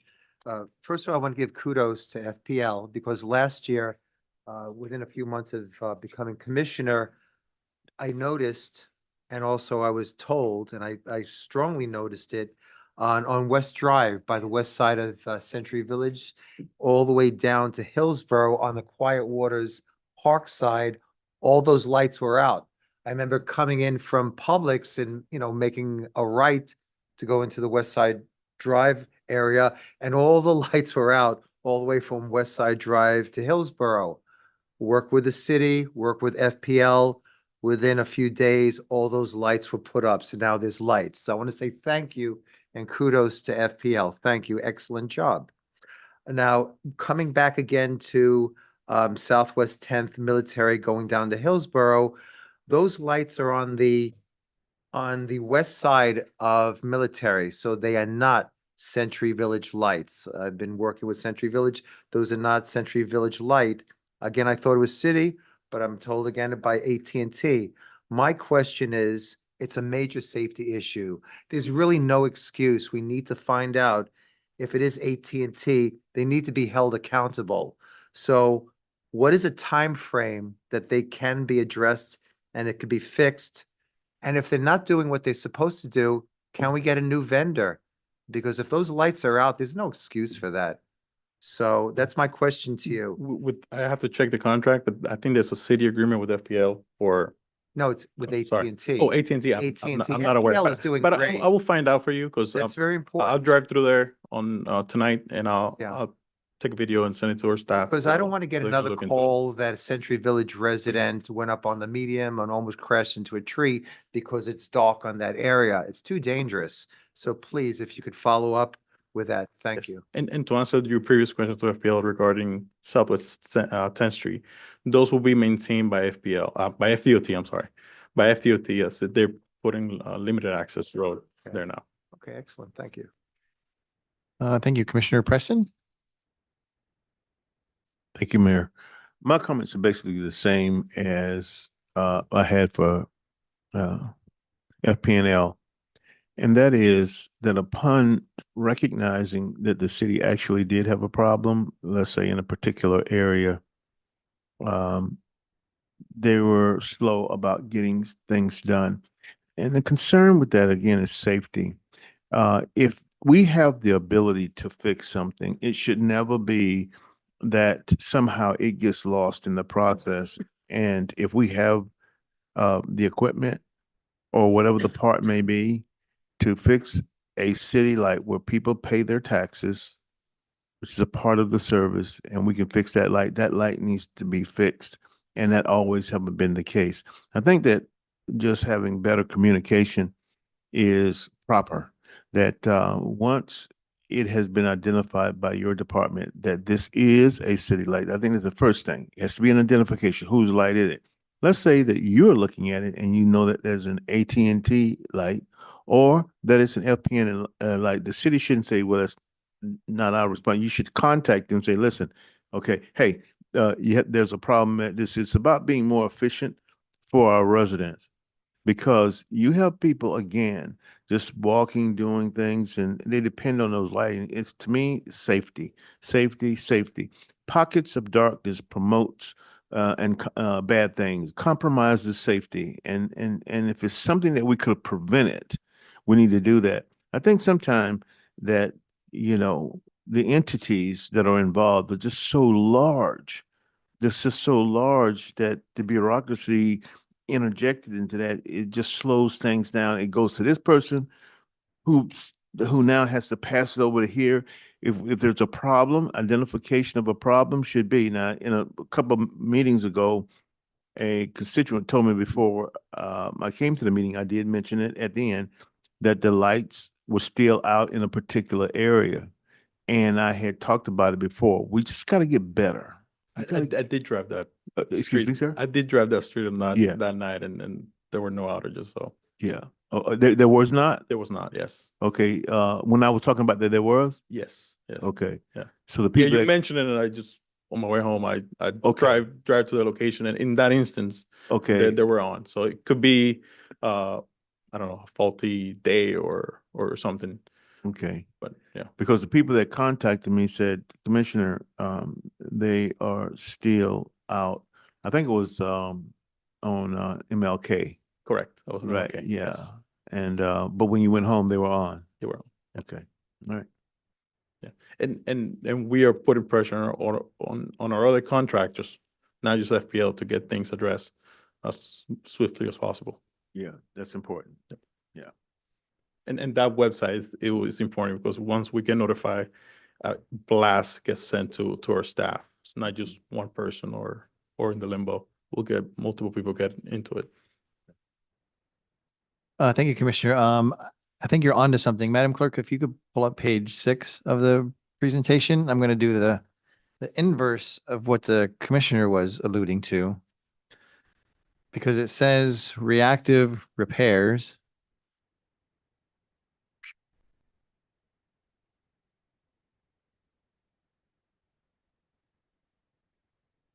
So it says in the presentation, once problem, this is the city.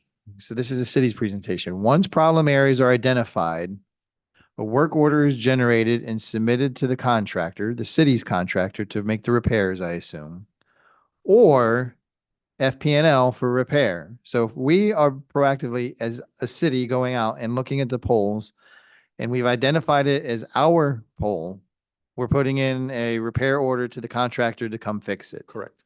If we've identified the pole as an FP&L pole, then we put in a work order, probably, I guess, through the slide that FP&L had up there. We have direct contact. Somehow you're contacting FP&L for them to then fix that pole.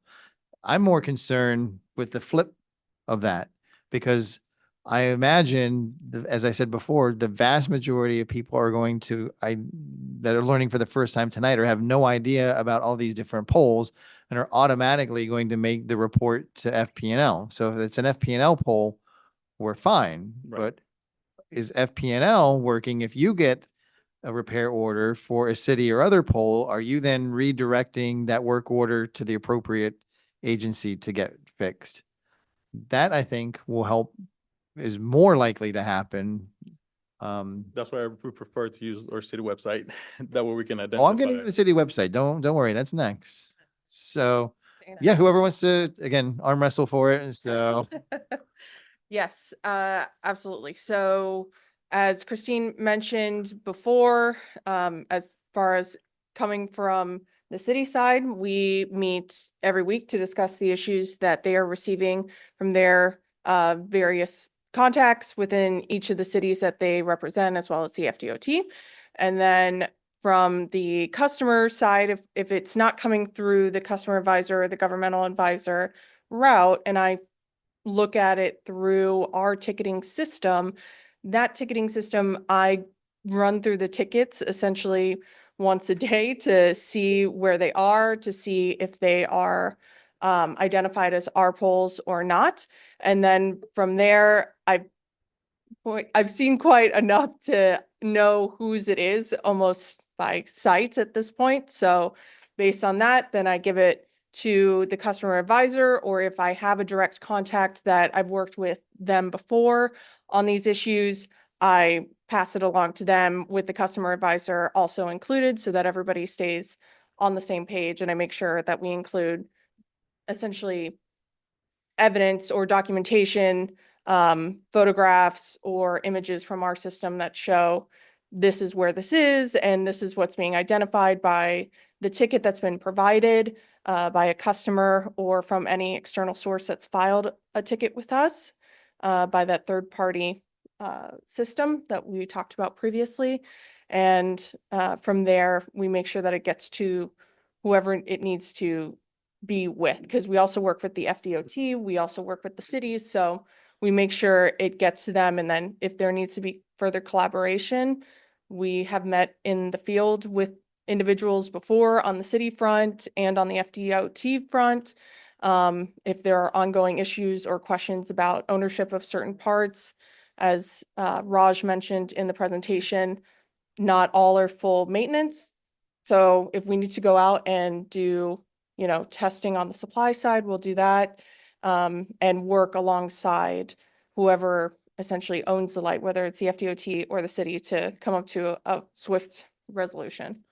So to, pardon me, so to better help you from our side, I assume by now you have our contact information if it's a city poll, since you've been working with Mr. Power and his staff, but do you have the appropriate contacts for the other entities in Deerfield Beach, like the FDOT that would have jurisdiction in Deerfield Beach and AT&T, so that if you've identified a poll which isn't yours or isn't the city's, do you have the contact information from the city that we have to contact and reach out to them to make that referral? Because we want to be able to assist. This has to be a partnership. Yes, so I work alongside Christine and then also our customer advisor, Shashane, who is also on, and they are essentially then bringing in whoever their contacts are into the conversation so we can collaborate. Okay, but if you need information from us to help make this process smoother, please let us know so that we can put pressure on those that need to make sure that they get that information. Absolutely, appreciate it. Okay. I'm Go ahead, Ms. Shaw. Thank you. And I just wanted to add to that. So when I've worked with some of commissioners on lights and I've gone back to our team and identified it's not ours, then I'll go back and let them know, like, this is not ours, this is a contact, and then either work with staff or our internal folks to make sure that the person who does own that pole or that light is being contacted. Because, I never say, oh, it's not ours, not our problem. I just say, this is not our to repair, but here's the person that we're going to contact or that we're going to ask staff to contact to make sure that they can make the repair so that your residents get the lighting they need. No, I wasn't suggesting that you were ignoring it, but I mean, I think maybe the time that it takes to go from you to figure out who the contact is, to get to their contact, to get to their repair team, to get the repair done, there's a lot of dots to be connected there. And maybe that's why some of these things are taking the 3 to 4 to 5 months that I was saying before. Not that it's you, it's just playing the telephone to get to the appropriate team to fix. Internally, like I said, we've synced up and we're doing our weekly calls, and then monthly we're meeting with staff. So that's been a little bit to help streamline that process for when it is our lights. But I'm just saying, when I'm doing like my follow-ups with staff or with commissioners on anything they bring to me on behalf of the residents, that's sort of just what the process, what we're doing is like is now. Okay, well, I'm glad there's a process in place. Let's see how it goes. Maybe in a couple of months, we'll invite you back and see how we're doing. But I appreciate you coming tonight, though. I do have a question or a comment rather to the city manager, Madam Clerk. If you go to page 10 of the presentation, talking about keeping things smooth and efficient. Don't put up the arrows. Just leave it like that. So I'm a resident and I want to make find it on our website. First of all, I have to figure out which tab at the top, and then I got to figure out all that I'm looking at to find it. Now, I mean, I know where it is because I saw the arrows before, but if I'm going to it for the first time, there's no guarantee I'm getting there to where the arrows will point me to the streetlight outages. So that's kind of a hunt and peck there. And our website has a ton of information on it. So maybe, Mr. City Manager, I'm thinking tonight, maybe now is the time to invest in some technology. We need like a bot or some AI on our website that will help residents get to where they need to go. The little, when you come up there and say, hey, how can I help you? Or what do you need today? That will take them automatically to that information without them having to search and hunt and peck for it. I think that is probably a wise investment because they can figure out how, not only this, how to pay your water bill, how all the common questions. I think that may be something, the information is there. I think it just has to be easier for the residents to find it. And I don't know what the cost of that is, but with budget coming up, maybe it's something that we can. Yeah, and we do have a couple of ideas for the budget that we're going to bring up about the website in general, and this would be part of that. Would be a good point in that. Also, I just wanted to also point out that there is another complication that leads into these streetlight outages. Is sometimes the power getting to it is the responsibility of one party, and the pole is somebody else, and so now there's a discussion about, okay, the light's not working, that's what we see. But then there has to be the determination of, well, is it a power issue or is it a light issue? And sometimes those are two different parties. So it does lead to handoffs, if you will. Well, it might be the light, it might be the power, it might be, something else. So.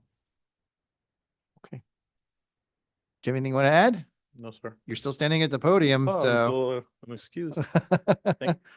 Okay, Madam Clerk, is there a third part to the presentation I missed? Okay, all right. Thank you, everybody, for your time and patience on that. Thank you for the presentations. I think it was very helpful. I hope the residents learned a lot. And now, Mr. City Attorney, do you mind repeating the Sure. public comment? We're now at the public comment portion of tonight's meeting. Persons addressing the commission shall state his or her name and address and may speak for 3 minutes. This is the time for public comment on items that are not on tonight's agenda. The time for public comment on item that is on tonight's agenda is after the title for that item is read into the record. The mayor opens the public comment period for that agenda item. No comment shall be made related to the personal life or personal qualities of any person, and no language which would offend persons of ordinary sensibility shall be permitted. Okay, thank you. Madam Clerk, you were saying some folks signed up tonight. Who's first and who's the backup? Jeremy Rains and then Michael Lubin. Jeremy, you're first. Mr. Lubin, you'll be next. Please state your name and address for the record, please.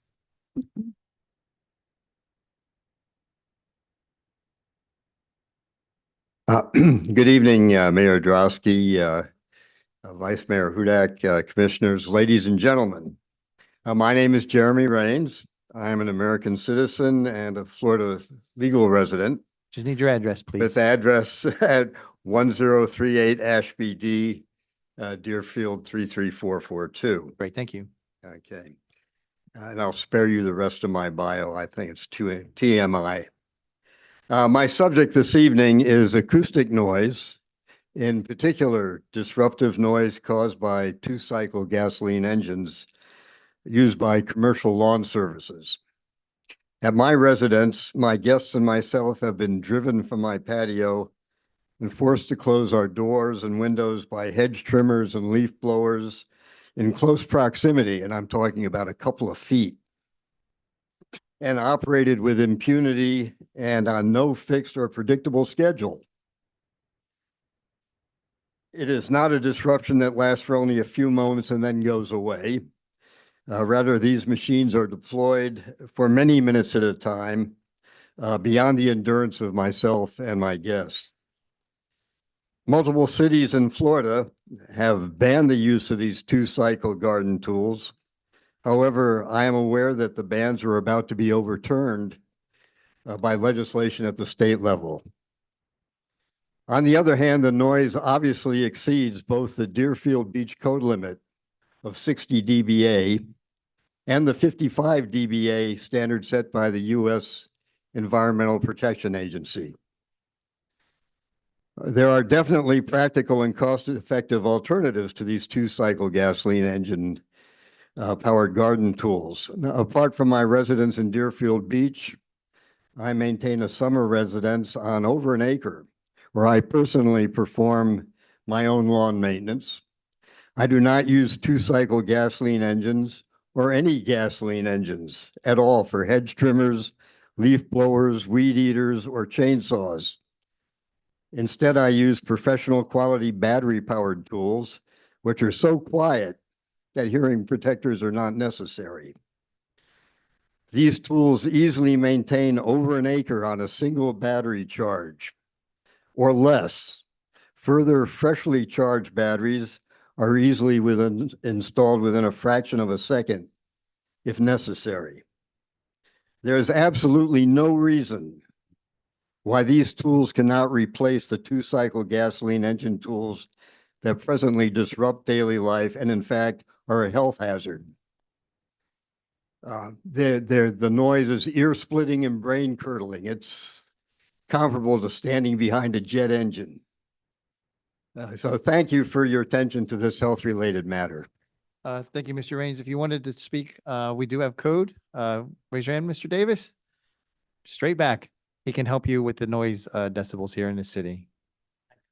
Mr. Lubin, you're next, please. And is anyone on deck, Madam Clerk? Clayton Thomas Jr. Mr. Thomas, you'll be next. Go ahead, Mr. Lubin. Michael Lubin, 16 Little Harbor Way in Deerfield. Good evening, Mr. Mayor, Commissioners. A couple of things. The couple of points of information. I thought the FPL presentation was simply illuminating. Thank you for that. Sorry, it's just what I do. On a different point, Northeast Focal Point, Casa Board will have a fundraiser, which is our Senior and Alzheimer's Center, on Friday, May the 1st, from 5 to 8 on our fundraising, and from 6 to 9, there will be music at the brewery. We hope you come. You can purchase tickets online, and there'll be special beer prices, and this will be our fundraiser. All our monies go right to the center. So that'll be Friday, May the 1st, from 5 to 8. We hope to see you there. The second point was Deerfield Beach High School will have their student awards on Friday, also May 15th, starting from 6 o'clock. You'll see 2 of our city academic awards recipients that were here tonight will be there as well. And we hope to have the mayor and commissioners attend that. I can't tell you, and there'll be other students' awards as well, by the way, not just from our presentation, from the city commission who presented the awards tonight. I can't tell you how important it is for all the students at the high school on that evening to see the commissioners and mayor in attendance. It's very meaningful, and we hope you and anybody else in the city will be attending there. Thank you so much. Thank you, Mr. Lubin. Mr. City Manager, you can make sure staff gets that under our calendars, please. Mr. Thomas, you are next. And is anyone on deck, Madam Clerk? Okay. Hello, Clayton Thomas Jr., 125 Southeast 15th Street. I'm here to talk about my road that I live on. I'm glad this gentleman brought up the issue between the power and the owners of the poles, because the street that I live on, if any of you are familiar with the Toyota dealership, I live on that street halfway in between Federal and Dixie. So my side of the street is Deerfield. Across the street is Pompano. So anytime I've ever requested any type of enforcement on this road, it falls on deaf ears. And less than a year ago, I'm still getting subpoenas for this on a monthly basis. There was a terrible accident. I was laying in bed. It sounded like a grenade went off. And unfortunately, a young woman was ejected through the sunroof of her car. She was doing, I think the police estimated about 70 miles per hour. She died. I'm a dive master, so I have life-saving equipment at my house. So when my girlfriend alerted me to the situation, I ran outside, did my best to administer CPR, oxygen, but she was gone. And her passenger ended up passing away as well. So I see these accidents on a almost daily basis, starting at Deerfield Avenue and Southeast 15th, going over to Southeast 2nd Avenue and Southeast 15th, and even Southeast 4th Avenue, right behind the condo just west of the Toyota dealership. I've requested multiple times for speed enforcement right here at the police station. I actually do want to give a commendation, Officer Curtis. Of the dozen times, literally 12 times I've been there, he's the only one that's ever given me any type of card. He just put his badge number on it and told me he would do something about it. I understand it's not top priority, but nothing has been done. And I'm tired of seeing people get hurt. I've personally been T-boned there. I bought a brand new 2021 F-150 and was T-boned by a 14-year-old driver with no license, no insurance, and I lost quite a bit of money on that. So I just would really like to reiterate the fact that there needs to be some type of speed enforcement there. On top of that, Pompano, right by Walmart, has a really simple sign. It's a big yellow square sign right underneath the stop sign that says cross traffic does not stop, because these 3 intersections I'm talking about are only a 2-way stop. I understand it's a major thoroughfare and a 4-way stop doesn't always make sense. However, to not indicate that cross traffic is not stopping explicitly seems to be causing a lot of injuries and even death. And to a third point is commercial vehicle traffic. As far as I know, please correct me if I'm wrong here, but as far as I know, it's forbidden on that street. And 24 hours a day, there's big trucks coming through there, rattling the house. It's bad enough that the train tracks are right there, but for them to come through there, I mean, car carriers and, I mean, obviously dump trucks need to go through, but car carriers and 18-wheelers and big cargo vehicles that should not be on that street or on that street. And as you all know, it's Buck Pride Way, so there's a lot of children that go back and forth from school every day. And it's not unusual to see a car going 90 to 100 miles per hour down my street. And I see I got 20 seconds left. I wish people would start to just randomly kick soccer balls into the street to slow them down, because nobody else is doing anything. So I would really like some type of enforcement, or at least at the very least, this to go on the record, because the next time it happens, I'm going to come back again and say the same thing. And it's just getting old. So thank you guys for your time. Thank you, Mr. Thomas. Do you mind giving your contact information to the clerk? Email and phone number would be preferable so we can follow up with you, please. Thank you. Anyone inside the commission chamber? That was it for the signups, correct, Madam Clerk? Michelle, come on down. Hi, Name and address for the record, even though we know you. Karen Shelley, 190 Durham D. Have three things I'd like to touch on. First, I'm handing out the CVE Village Vox. I'm sure everybody's familiar with it. I want to thank you for the interest that's been expressed lately by the commission. Hopefully you will use this as a tool to get information to our residents within Century Village. I did a review. I started the Vox in July, and since that time, a total of 29 pages have been devoted at no cost to nonprofits and government agencies to provide information. I'd like to continue that as much as I can. I will be playing lotto to try and do that, but any other support we can get.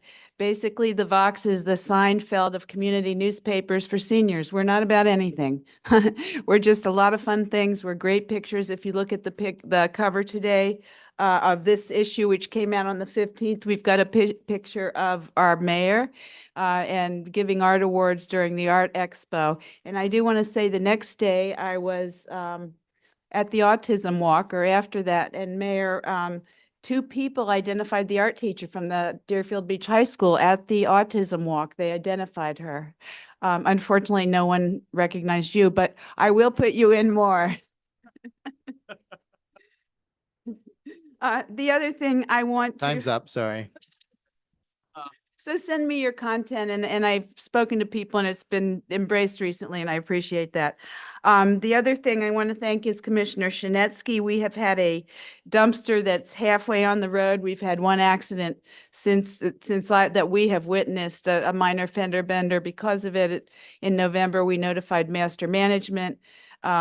Not we, me and the commissioner, but I and the voices in my head. And then again in January, and nothing happened. Yesterday, was it? It might have been today. Today. It was today. I notified him, and guess what's happening tomorrow? So thank you for that. You're doing a great job, and we really appreciate you in District 3.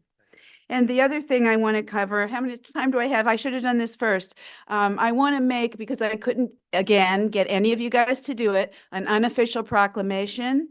The city of Deerfield Beach, whereas our beach has a reputation for bringing people together through sun, sound, and celebration. Whereas on May 2nd, the 9th annual Ocean Brews and Blues Festival will once again transform the beach into a high-spirited gathering of craft brews, live blues, and coastal energy. And whereas this one-day tradition has become a signature expression of the city's personality, that is welcoming, lively, and legendary. Now, therefore, be it proclaimed in this unofficial proclamation that for one day only, May 2nd, 2026, the city of Deerfield Beach shall be known, celebrated, and joyfully referred to as Beerfield Beach.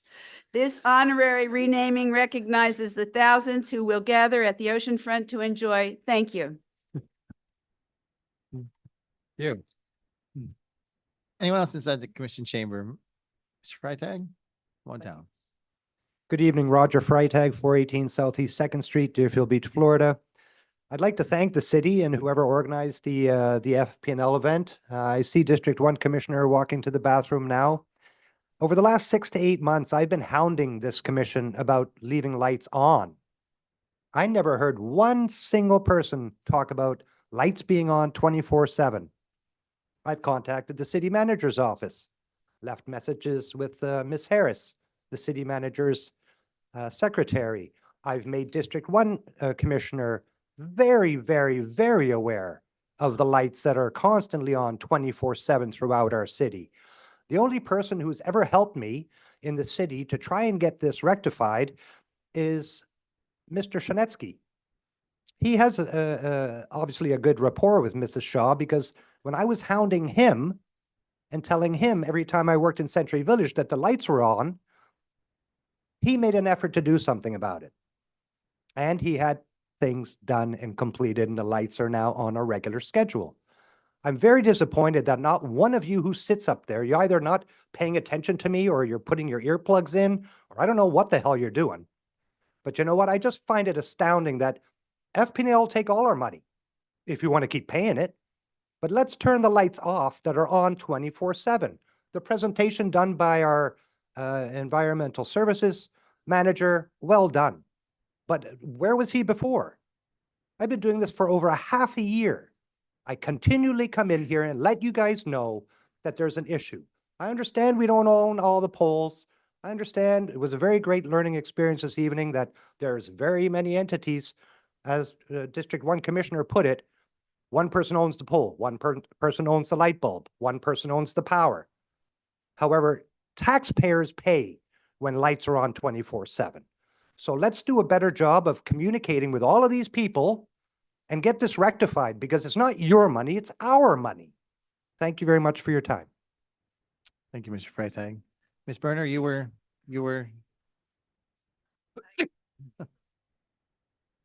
Ms. Massey, you're next then. Rita Massey, 349 Northeast 19th Avenue. I was reading the Pelican here, and I see that we're giving some money to the homes on Dixie Highway, which I think is wonderful and admirable. However, I would really like to know what happened to the money that we used to give to the owners of all those buildings that are now blighted and makes Deerfield look horrendous because it's part of A1A on the S curve. There was a time when we would give a $75,000 donation to an owner of a building. They would have to meet the same $75,000 and redo their building. And we were never blighted. We were beautiful and we were full.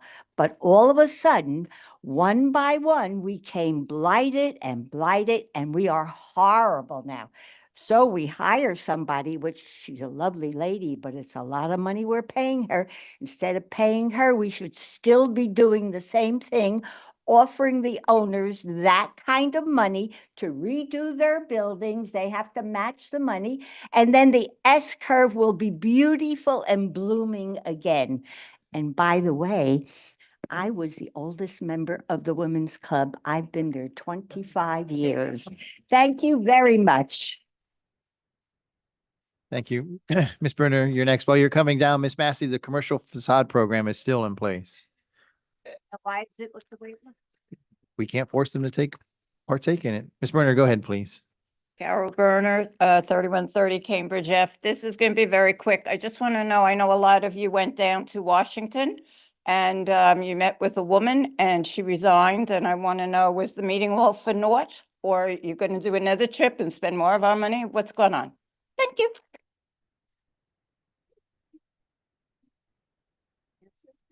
Mr. Hers, come on down. Dan Hurst, 330 Southeast 19th Avenue.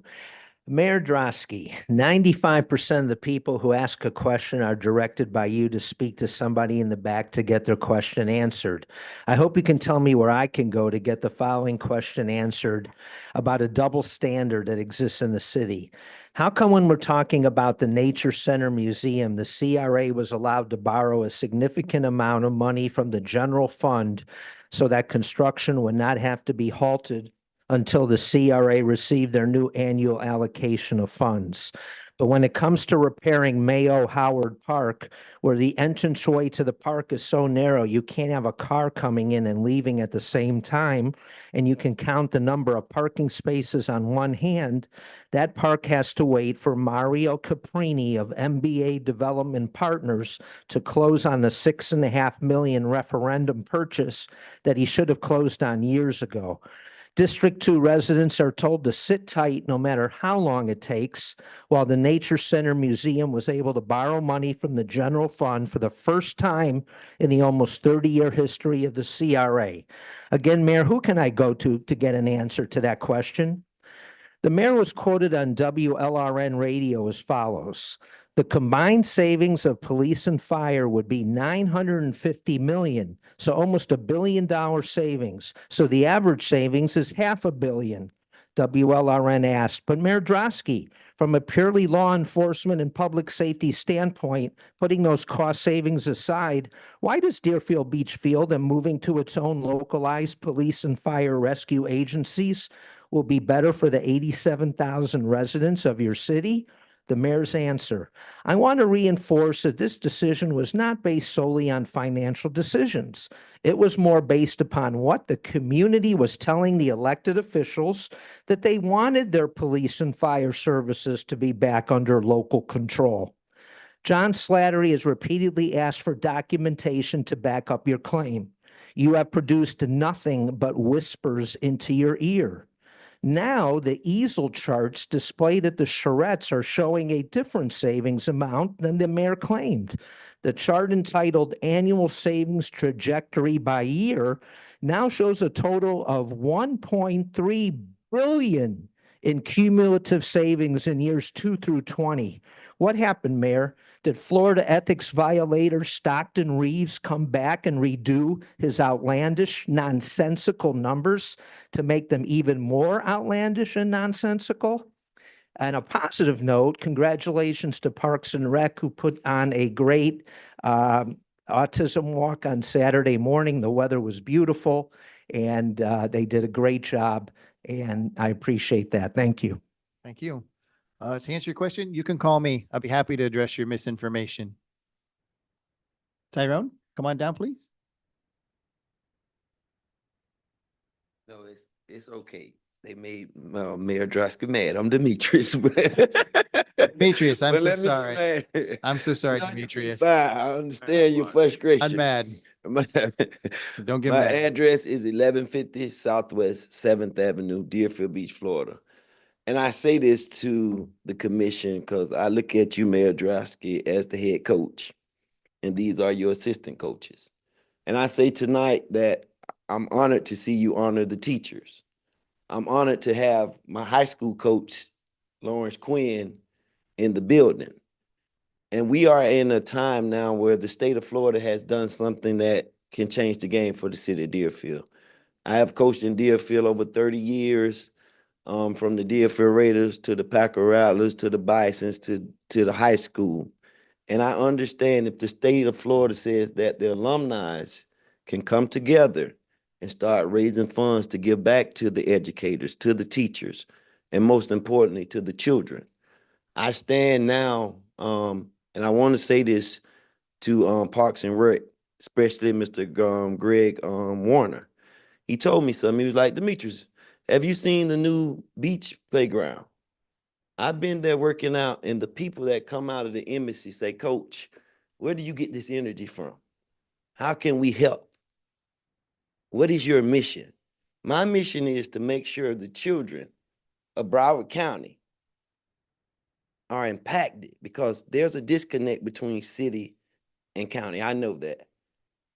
The reason I took on the personality of Coach 954 because most of the time when I go to high school, they say, oh, you biased. But I make it known. I don't care what school we play against, Cardinal Gibbons, St. Thomas, Chaminade. I want Deerfield to win because I'm a Deerfield alumni. So I'm coming to this commission to ask that we stand with everything that's going on with our young people, but most importantly, to start a sports management program. Because we know through entertainment and sports, it is $1 trillion business.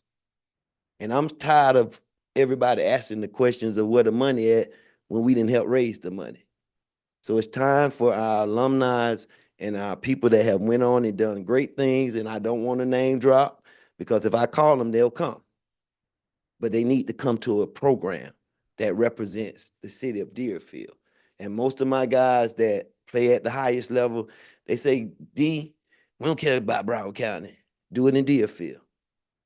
So I stand before you today to say we're ready to do it in Deerfield.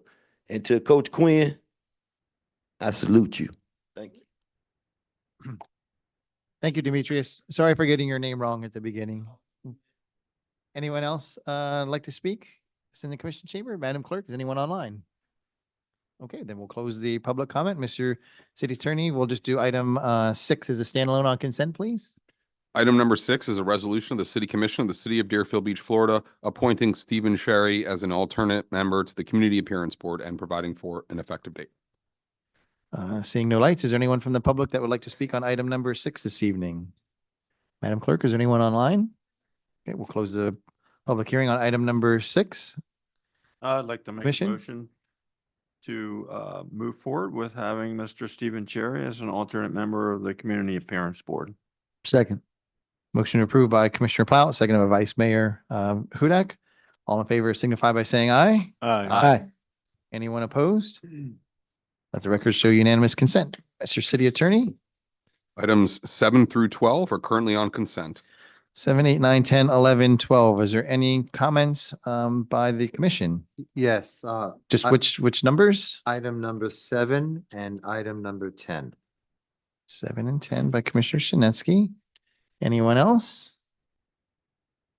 Okay, Commissioner Shinetsky, go ahead on item number 7 then, please. I know that JM Family Business contributed or has contributed a large amount of money to the new museum. I think $1 million for our museum in Deerfield Beach. They also contributed, I think, $1 million for Las Olas. So my question is, or comment or question is, will there be any naming rights? Do they have any naming rights in the future? Because I know we're going to be, approving this name, but because they've contributed such a large amount of money, will there be any naming rights in the future for the museum, for JM Family Business? Question. I believe it, CRA,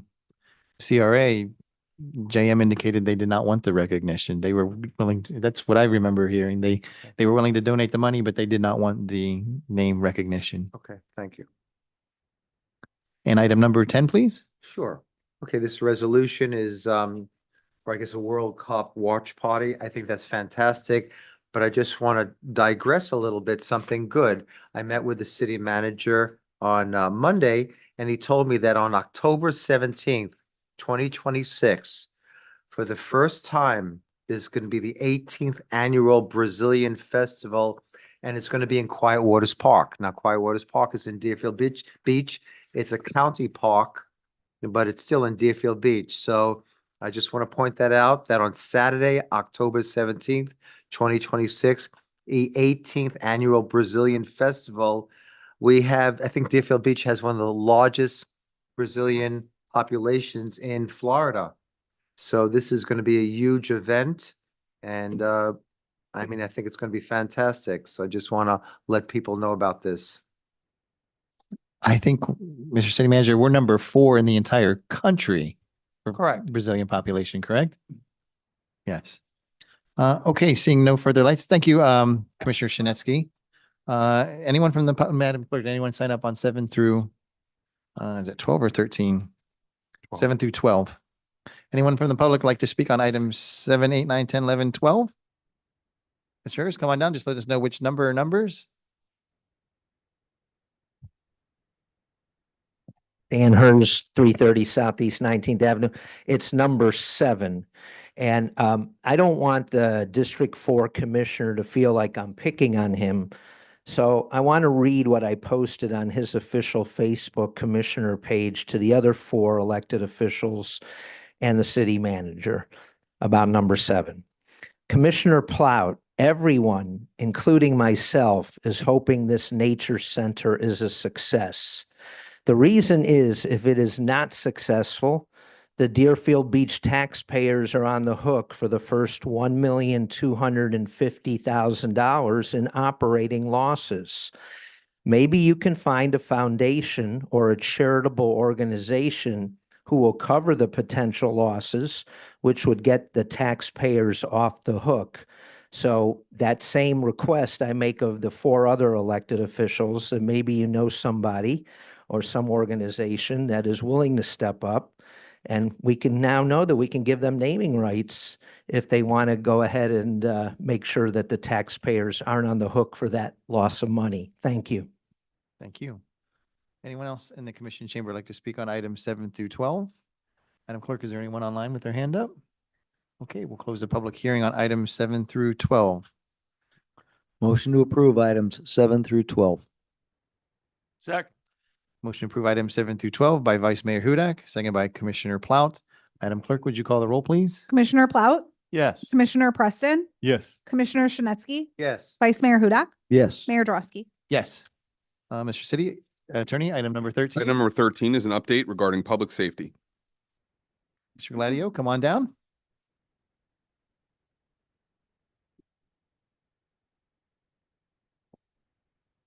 Good evening, Mayor, Vice Mayor, Commissioners, Mr. City Manager, Mr. City Attorney, and most importantly, the citizens of Deerfield Beach. We are in the final phases of identifying the right leadership to stand up the Deerfield Beach Police and Fire Departments. The transitional chief interviews are actively underway, and we will have selections made by the end of this month. That decision is critical because it sets the tone, culture, and operational philosophy from day one. Immediately following, onboarding begins in May, ensuring there is no loss of continuity as we move from planning into execution. In parallel, we received the transition letter and plan from the Broward Sheriff's Office, which I briefed the commission and community on at the April 14th commission meeting. Our response was formally delivered to BSO on April 17th, 2026. I will reiterate the 2 points stated on April 14th. First, we are not going to finalize any transition plan without meaningful public input, which is occurring as we speak and has occurred over the last several days. Second, we will not finalize a transition plan without our fire and police chiefs' direct involvement. On the strategic front, we have completed the community-oriented policing plan along with programs and initiatives our police department will evaluate for implementation for grant submissions, which through your consent agenda, you just approved. So thank you for that. That positions us to compete for funding while embedding a proactive, relationship-driven, and data-informed policing model. Behind the scenes, we are methodically building our vendor ecosystem. This is not a procurement exercise, but rather it is about securing partners who can meet the operational demands of a modern public safety agency from day one, whether in technology, equipment, or infrastructure. Most importantly, we are in the community. Our community engagement opportunities are ongoing, and they are shaping our departments in real time. This is how trust is built before the first badge is pinned and the first apparatus rolls out, by listening early, by listening often, and then acting intentionally. As a reminder, we have several community engagement opportunities remaining in April, and we will be sharing our May community engagement opportunities in the very near future. The takeaway is simple. We are building departments the right way, at the right time, and for the right reasons. I will gladly entertain any questions for the commission. Commissioner Shinetsky, you have your light on first. Sure, thank you. The constituent, Carol Brenner, brought up a very, very good point that as of today, Congressional District 20, which is in Deerfield Beach, is empty because the incumbent resigned. I know that when the city delegation went to DC, I was told that there was a wish list to both the Congressman Moskowitz from 23 and the incumbent from Congressional District 20.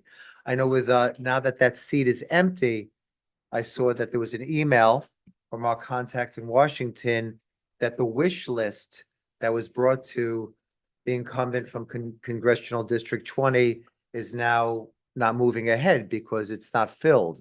So my question is, like some of the things like the body vests for the police, or I guess the fire equipment, the nuts and bolts of fire equipment, first responder. Now there's no congressperson to advocate for that on our wish list.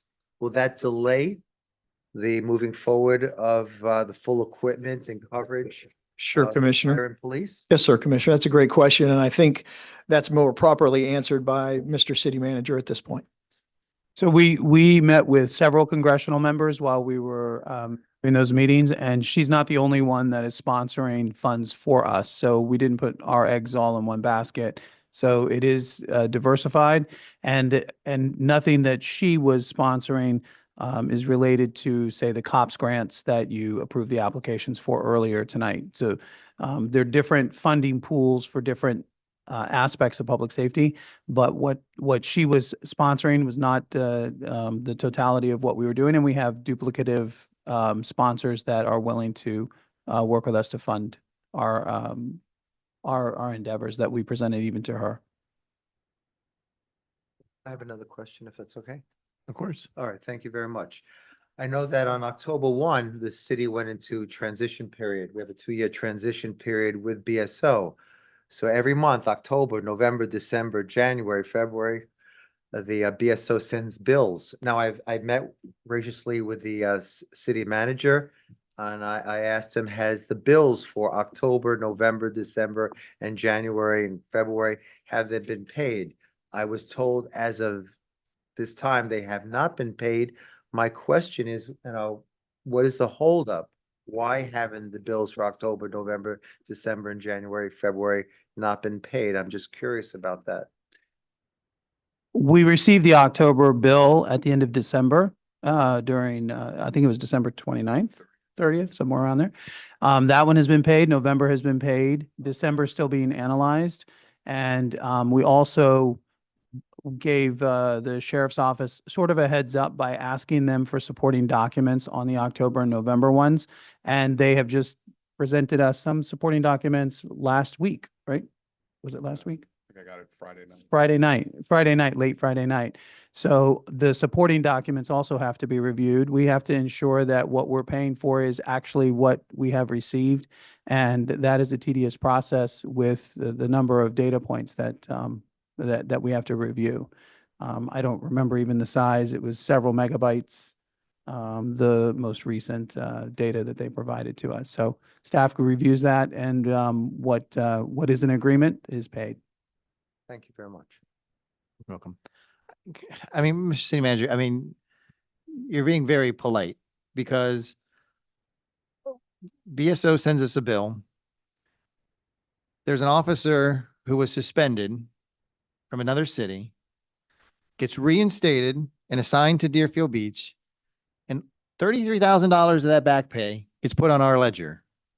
That's the shenanigans that we're dealing with. So it's not that we're not willing to pay bills. That's not the case. We're getting dumped on by BSO for charges that are not the responsibility of the residents of our city. And it's our job to go through and make sure that we go through those with a fine-tooth comb and make sure we don't pay what we're not responsible for. I'm not paying somebody's back pay from another city because they just got reassigned to our city after being reinstated. Not happening. So that's what's going on. And I applaud the city manager and his team and the city attorney for going through those bills and making sure that they're picking those charges out because they add up to a lot actually at the end of the day. And it's not the responsibility of the residents here in our city to make those payments. And as far as the Congresswoman is concerned, it's no surprise that her situation when we met with her, she's been, it was ongoing for a while. So of course we diversified and had other Congress members making requests for us, Congressman Moskowitz in particular. So we knew full well what her situation was, but she still was a sitting member of Congress. And so we'd have the obligation to sit with her because we didn't know what her end situation was going to be. If she survived, then she would be a good ally for Deerfield Beach. The fact that she's resigned doesn't hurt us one bit. We're still in line with other congressmen and women to get our appropriations pushed through with the help of our lobbyist in Washington. So her resignation does not negatively affect, in my opinion, the progress of our public safety at all. And that's my 2 cents. Thank you, Mr. Gladio. Mr. City Attorney, comments by administration and legal? I do have some comments tonight. It's more of a legislative update on the things that are coming out of Tallahassee, the current bills that are being signed into law as a result of the 2026 legislative session. I previously discussed with the commission House Bill 145. That was the increase in the sovereign immunity cap, so I'm not going to go through that again. The gentleman that spoke earlier during public comment stole my thunder a little bit on the next one, which is Senate Bill 290. Bad news. It did pass. It does preempt cities from adopting or enforcing regulations that restrict or prohibit gas-powered landscape equipment. That was mentioned earlier. Additionally, there was Senate Bill 1134 that was passed and signed into law, which prohibits cities and counties from funding, promoting, or taking official action relating to diversity, equity, and inclusion, including adopting or enforcing ordinances or policies or programs, and voids any existing local DEI measures. Additionally, there is House Bill 399 that passed. This deals with development permit and application fees. They now need to be reasonably related to the direct and indirect review costs and not based on construction costs. So many cities, like the city of Deerfield Beach, base some of their permit fees on a percentage of the cost of the underlying construction. So going forward, effective January 1, 2027, we're going to need to look at that, and we're going to need to modify that, as many cities in Florida will have to do. Additionally, there was also Senate Bill 382, which provides new operational regulations for electric bikes or micro-mobility devices. Essentially, riders on shared pathways now need to yield to pedestrians and provide audible sound or signal when they are passing those pedestrians. And in certain cases, they're limited to 10 miles an hour when on those e-bikes and sidewalks where there's pedestrians within 50 feet. So, more to come on some of those. Additionally, with respect to House Bill 399, there is now a requirement that cities have to permit what are called off-site constructed residential dwellings in any zoning district allowing single-family homes. So these are dwellings that are constructed somewhere else and then placed in a single-family home district. And we have to basically treat them uniformly, like as though they were built on-site. So that's all I had for this evening, Mr. Manager. Nothing from me. Okay, next is item number 14, Mr. City Attorney. Item number 14 is a discussion regarding city and I'm sorry. I missed Commissioner Preston's late. okay. I have a question for you concerning the DEI legislation that goes into effect of 127. Let's just say, for instance, that is implemented, but it's challenged or someone sues. What happens in that process during the suit, or the challenges that it had? Is the law still implemented or not? As you correctly pointed out, Commissioner, the law is set to go into effect on January 1 of 2027. You had it right. Apparently, I just misstated it. It's January 1 of 2027. There is a potential for challenge, as some of these laws do get challenged. Usually that involves potentially seeking what's called an injunction, or at least a temporary injunction, where someone could go to the court and try to get the court to order that the law be enjoined or temporarily suspended and not enforced while the court case proceeds.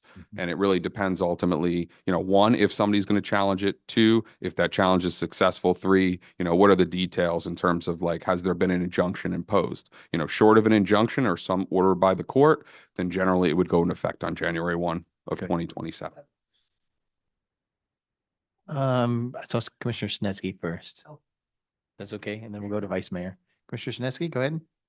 So basically, this bill from DEI that could affect like the African American Historical Committee. It could affect the committee. I know the committees. I went a few weeks ago. They're discussing Juneteenth. They put a great gala for the February Black History Month. So this DEI law, when it goes into effect, would basically curtail the African Historical Society Committee. Is that something? Yeah, I'm working with staff on analyzing, the application to some of the city's programs, but there could be the need for adjustments to be made, yes, to certain of our boards and programming. And another question, I know we just gave a great award to the Deerfield Beach Women's Society. Would that affect our collaboration with the Deerfield Beach Women's Society, because it's also affected by DEI? Yeah, I don't necessarily anticipate that would be negatively impacted, but again, it's a new law and we're, currently analyzing that, and there will be more to come on this in the future. Thank you. Vice Mayor Hudak? Yeah, on the same lines, again, I know you're evaluating, but like, Haitian Flag Day, and from what I understand, up here on the dais, we can't promote any of these things, Juneteenth. Um, talk a little bit about what right now your understanding of how that handcuffs us and in our ability to promote these programs. Sure. So first, there is a carve out for federal holidays and promoting things tied to federal holidays. Juneteenth, as far as I know, is recognized as a federal holiday, for example. MLK recognized as a federal holiday.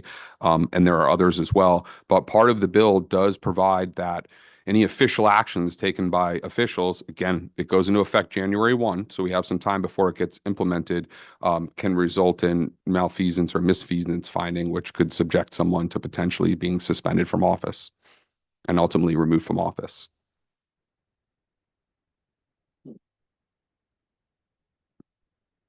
No further comments. Understood. For the We'll have- record, I didn't write the bill. I've listened to robust discussion by the county and Pembroke Pines on this issue, and I assume we'll be somewhere along the line. Item number 14, please. Sure. Item number 14 is a discussion regarding city entrance, city commission welcome signs. Mr. Preston, this is your item. Would you like to go first? Yes. Thank you. Thank you, Mayor. Thank you, colleagues. As you know, I brought up an idea about entrance signs into our city. And it was my vision that we have entrance signs that would say the city commission of Deerfield Beach welcomes you. And there are some mock-ups with that. Dave, did you get it done?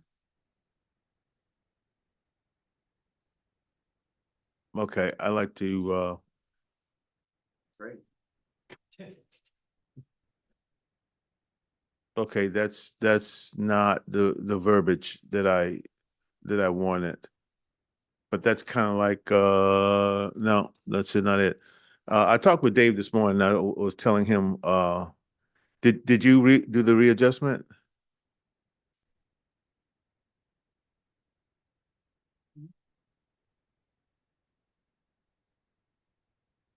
Well, you can get the gist of what it would how it would look. This would be at our as our entrance points coming into the city, but it would say the City Commission of Deerfield Beach welcomes you. I don't know why we don't have it. Did you send it to the city manager, Dave, or okay?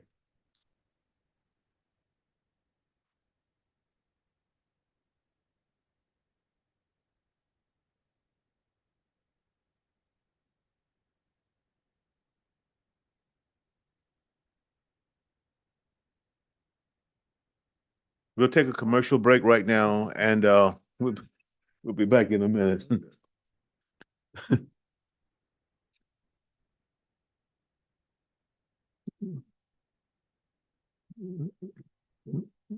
Madam Clerk, it came back up again. Are you putting up the corrected ones? No, that's not it. That's not it. That's not it. Excuse me?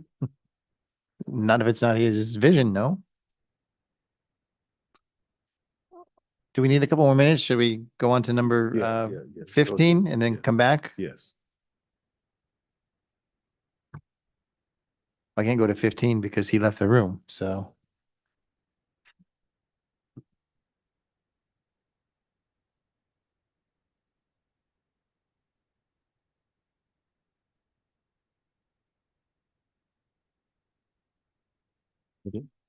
Yeah, we'll just pause on 14 while the correct photos are being uploaded.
Okay, Heather, he's back. check your email. So I wanted to talk with my colleagues to see if the dais would be amenable to implementing these at our interest points. And let me just tell you why I came up with this. You know, we do a lot of things in this city, and I would like for people that potentially, that are visiting, people that are just coming through, to understand that this city commission is a vital part of what happens in this city, and we want them to know that they are welcome here.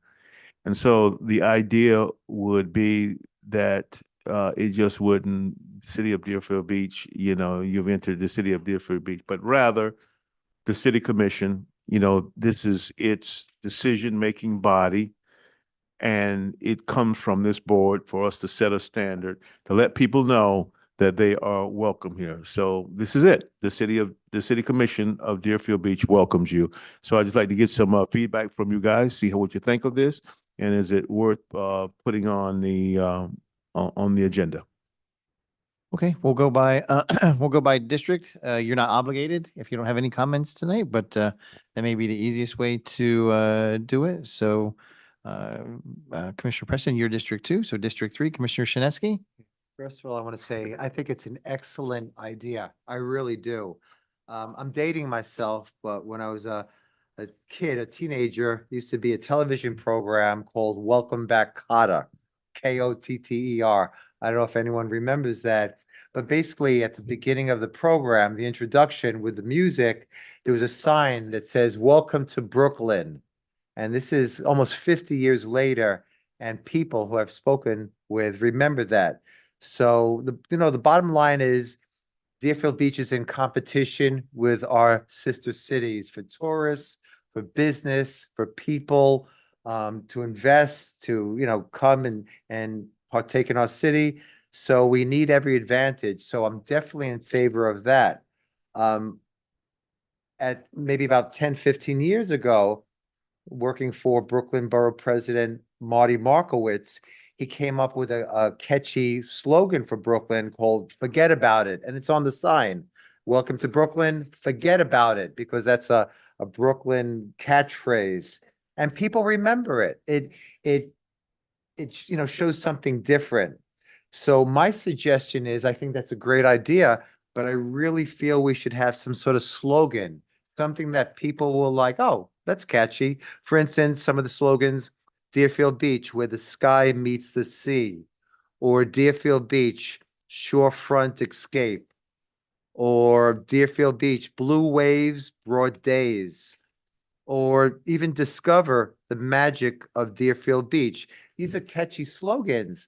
So when we had the young man with a poster for Juneteenth, I maybe came up with the idea of maybe having a contest, a slogan contest, and maybe even a logo contest, an art contest, where our Deerfield Beach youth, as well as the general population, can maybe participate in that, just like we had with Juneteenth, just like we had with the art festival.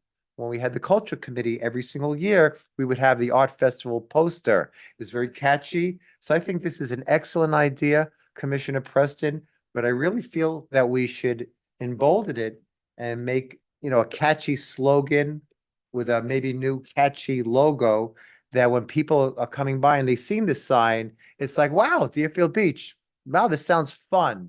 Let's try this out. So I think What that's very about important. welcome to Beerfield? Oh,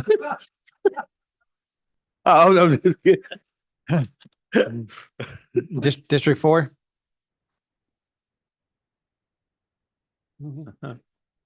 Thank you, Mayor. I think it's a great idea to welcome people to our city. We need to have a little bit more time to look at artwork, pass it through the Community Appearance Board, and perhaps look at putting it in the budget. That we're going to be doing budget hearings and kind of put that money aside. Money's at a premium right now. Maybe it's not that expensive to do this. We also have to know exactly where we're going to put the signs. And even though the city would be doing it, permitting's even tough for the city to do on itself, you know?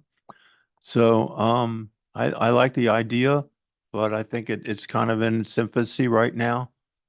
We need to have the artwork, the community input, the CAB board to look at it, and it needs to be in the budget. Thank you, Mayor. Thank you. District 1 Vice Mayor Hudak. Well, I believe we already have these. I mean, they don't look like that. So basically, what you want to do is replace the ones that we have. No, my vision was to actually have I know this would be an expensive venture, and maybe this is something that could be put into the budget, and that being digital boards. It's Well, digital boards. So in addition to these? No. I mean, this would be, Because we have the monitor, the monument signs right now entering, right. you're entering Deerfield Right. Beach, whatever. So you want to change those, and then you want to also incorporate digitizing or digital boards? Yes, I want to, we change that. And if we could, if we looked at the budgeting, I mean, maybe this would be something that would simply stay in place. But if the digital board could be implemented at some point down the road, that would be what it would be like, because it gets your attention. City Commission of Deerfield Beach welcomes you. But maybe we stay with that if that venture seems to be very expensive. But yes. So this would replace the ones that are there right now, That's what- basically. You're yes. looking to Yeah, upgrade that's the ones that correct. we have. Yeah. Okay. Mhm. I mean, like I said, it depends on the cost, I'm not adverse to looking at it. I mean, I do like our logo personally, and everybody likes our logo. So I wouldn't want to change that. Okay. Yeah, but it has our logo. Yeah, no.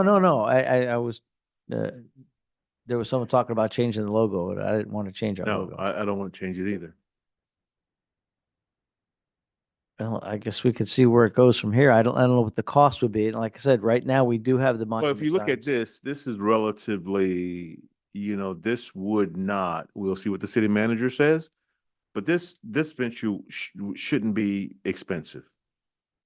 We should be able to do something like this. I think as the old ones get hit by cars or disheveled, maybe we're looking at replacing. Like I said, again, we have to look at the costs and like Commissioner Plout said, what's the CAB board say? And okay, I like to. I'm not adverse to it. Commissioner Shinetsky, and then I'll jump in. Yeah. When Commissioner Preston brought up about the digital, FDOT with Century Village had agreed to put in the walls. They took over expense. It was a very big expense. So I know FDOT, when we're doing the Southwest 10th Street project, that's what I meant. They said they're going to have information, probably digital boards of the status, this street is cut off because project is ongoing. I discussed it with Robert Bostoni, and he will have digital information boards. You can't go down power line because we're doing construction for the project. So maybe they would even be willing to help us or with a digital board with the information, but also giving the welcoming from Deerfield Beach.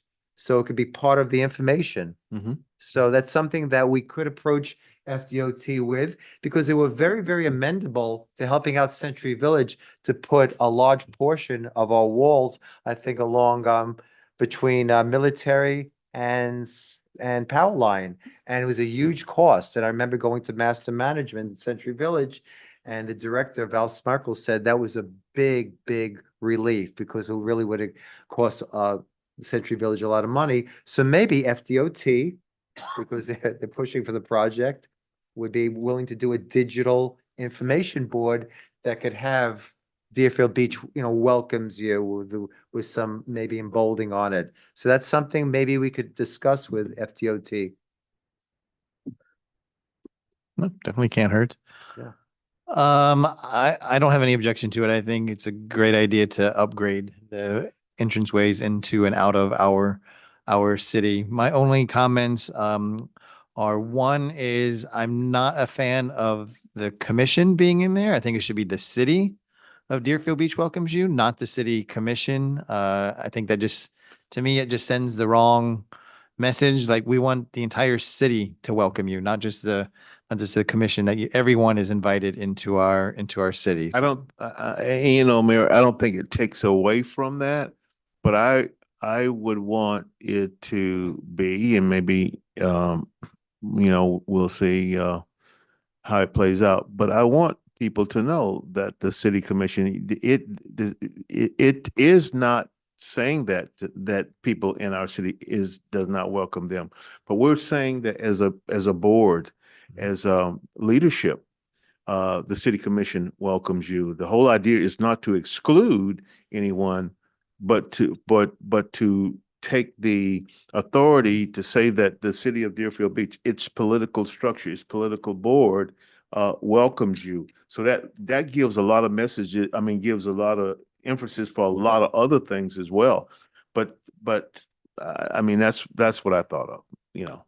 Okay, understood. I mean, I like the concepts. I'm still not married to the word commission, but we're not making any decisions tonight. As far as adding a slogan, I mean, this is probably the right amount of information. If you now add a slogan to it or something else, and by the way, we have a slogan already, more than just a pretty beach. Whether you like it or not, that's our slogan. So we have a city slogan already. Adding that just makes it more busy, in my opinion. I like the way that you have it set up right there, right now. I like the bottom right one. My eye goes to that one first, but I think they're all good examples, but the bottom right one in particular. And when you talk about digital, that sounds like a budget buster, but I mean, I don't know. Let's get a price on it and let's see where it goes. I mean, while we're pricing down the these road. out, Yeah. while we're pricing these out, why don't we price out digital so we know what the cost is? I want to tell you, You may be surprised. I will guarantee you that our sister cities that surrounds us will be jealous of something like this. For the city commission to take a stance and to come out, nobody else is doing it. Nobody else is saying it. I guarantee you, people will comment on that City of Deerfield Beach Commission, we, the body, the elected body, is saying to the people, whoever comes through the city, we welcome you. I think that's a statement. It's a statement. And it's not excluding anybody, but the people who make big decisions in this city is standing out saying that we welcome you. Okay, I'll marinate on it. I'm not sold yet, but and I would like to include also the deer. We have the deer, in our medians too. When you enter our city, I think that needs to continue to be a part of this as well. I wouldn't want to lose the deer entry into our city as well. As I was thinking about this, Mayor and colleagues, if you look at Fort Lauderdale, and I've go through a lot of cities, I don't see anything, nothing from the elected bodies. Now, I'm not saying that this is the only one in the world, but the point is, nothing from Fort Lauderdale, nothing from Pompano, nothing from Boca, nothing from Boynton. It sets us apart. We're saying that the people who make decisions in our city, the people who are responsible for, trying to lift up things in our city, the elected body of the city of Deerfield Beach welcomes you. And I think it sets us apart. Sets us, like I said, Fort Lauderdale's not doing anything. A lot of the people just do generic things. This sets us apart. This sets us apart. Okay, well, Mariana, I mean, I think there's consensus to move forward by all five of us. So, do you need anything else, Mr. City Manager? No, I will work individually and also to work on some of the signage. Putting the deer, I think is easy. It would just be in the foreground of whatever signage is there. And we'll work with CAB to see where they come down on this as well. Okay, great. The Thank you. mayor said, Thank you, Mr. City Commissioner. Manager, that while we're looking at this, which I think this is attainable, but we could also, the digital board probably, I would think, would be a budgeted item. The digital boards, they're pretty expensive. They are, I don't remember the price, but they're in the tens of thousands of dollars. Okay, so it's Like, pretty expensive. yeah. Yeah, okay. I mean, but while you're doing the homework, price it out. Give us options. Thank you, Commissioner.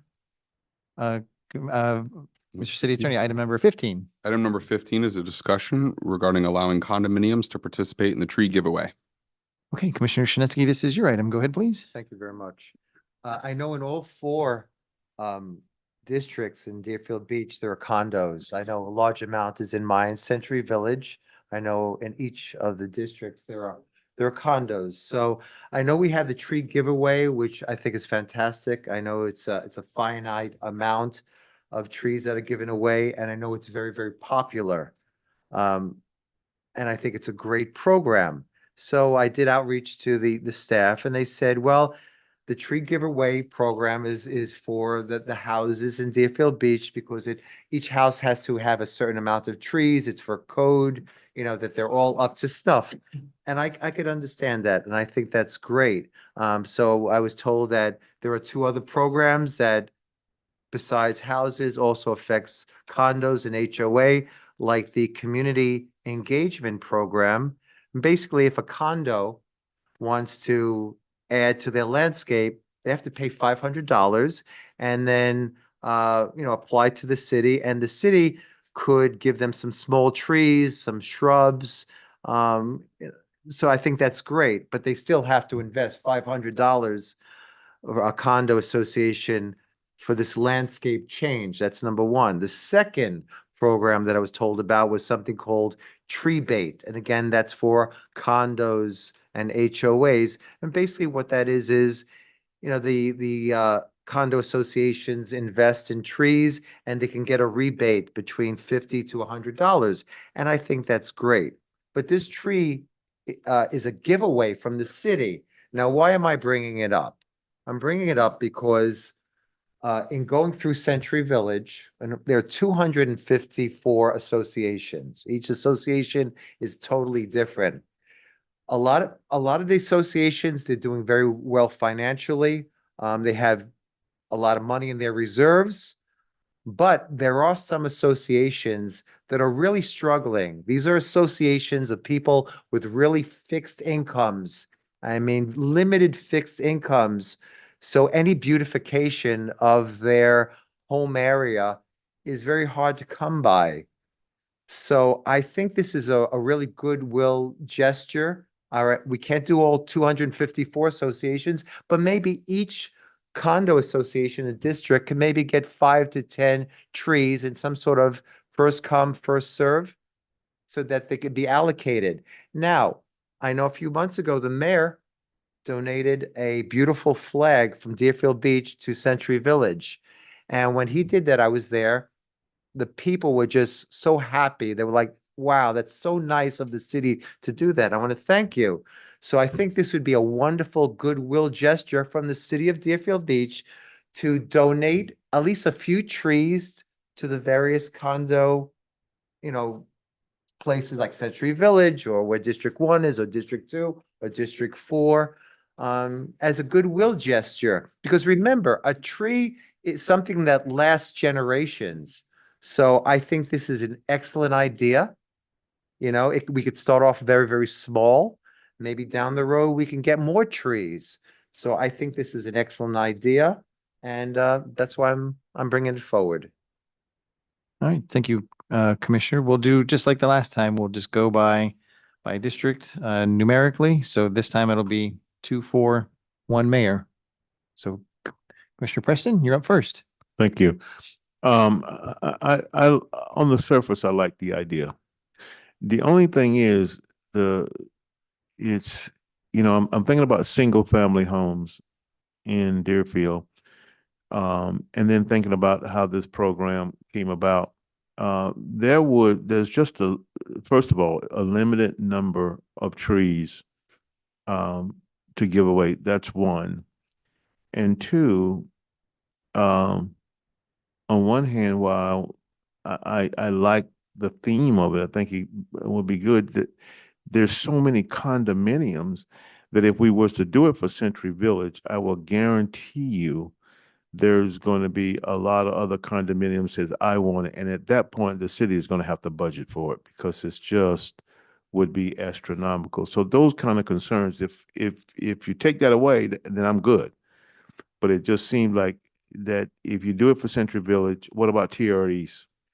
And what about, the many condominiums that is in the city is going to say, I want the same thing. And at that point, it's going to cost a lot of money. So those are the things that I'm just looking at.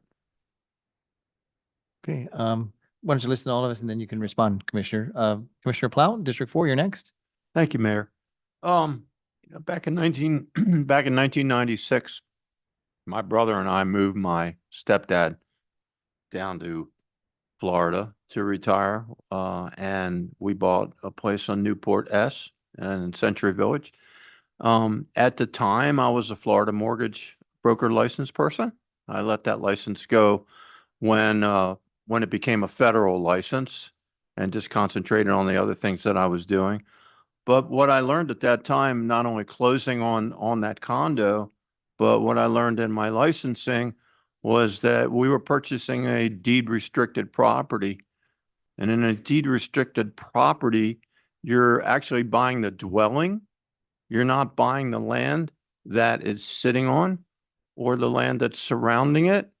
It's kind of like a trailer in a way where there's a lot of trailer parks where you rent a space even though you own the trailer. It's kind of like that, only it's a permanent structure. So I'm a little dubious that they would even be able to plant trees. Once we were giving a resident in a condo a tree, I don't know how they would go about planting it. And it is a limited amount of trees that we have.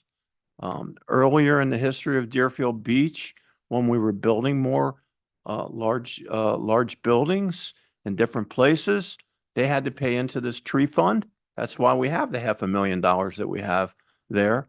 But as we move on and we improve certain roadway projects within our city, we're going to have to use that money to put trees, in public places along the roads that we improve. So it's going to be really tough to include from a technical aspect. It's going to be really tough from a technical aspect to give a tree to a condo person and then they have to get permission to plant it before it dies. So that would take a lot of planning of some type, and I don't think that we have all the trees and the money. I believe there's quite a shortfall. If we were to just saw recently that we would need a little more than $1.5 million to put all the trees into the areas that on the streets that we're working on right now. So it's a great idea. I'd like to include everybody in on a freebie, but I don't see how it's possible in this case. Thank you, Mayor. Thank you. District 1, Vice Mayor Hudak. Well, I get the tree program is for individuals. So to give them to a condo association, I don't know how you pick and choose which association that you give it to. And then again, it's the association's responsibility to plant this tree and to maintain it. If you're giving it to an individual who owns a condo, I guess they have to just stick it on their porch because there's no place to plant it. So I'm assuming that the thought is giving it to the actual association and letting them be responsible for deciding where the trees are planted and then also maintaining it. So with that, how do you choose which association? Well, this one has not, looked after their finances properly, so therefore they're not as liquid as another association. So now you're adversely affecting an association that is taking care of their funds. So I don't know how you reward an association that's not taking care of their funds. I don't know how Century Village, you know, um, whether there are affluent areas in Century Village and less affluent areas. I don't know how that works. But, you know, in other condo associations, there are smaller associations that have very, you know, I used to live over at a townhouse over on Southwest 10th Street in Dixie. And, you know, there's only 15, 20 units there. Do you allow that association? So, you know, to pick and choose which association, I don't think this is the right way to go. Um, I just, I don't know how you would choose an association. Well, this one isn't doing well, so we're gonna donate to them. Or this one is there, you know, that they've taken care of their, you know, Little Harbor has an HOA. So are we gonna, you know, give them trees? Or, you know, I just don't know how you pick and choose. That's my concern. Thank you. Thank you, Vice Mayor. Along the same lines, there's 300 trees. The giveaway program is 300 trees. And my understanding is every year that list fills up. So there's no extra trees as part of that program. And in addition to that, you know, the trees are funded by taxpayer dollars. So when you're in a condominium association, you agree that you're going to be paying assessments, and it's up to your board to spend those assessments, you know, wisely. The reason that we have the tree program for the single family homes is because our code imposes upon the single family homes an obligation to have trees as part of your landscaping. And so this is an opportunity to meet that landscaping requirement imposed by the city. There's not such a requirement imposed upon the common area of you know, the condominiums that would entitle them to participate in this program. Otherwise, they probably would have already.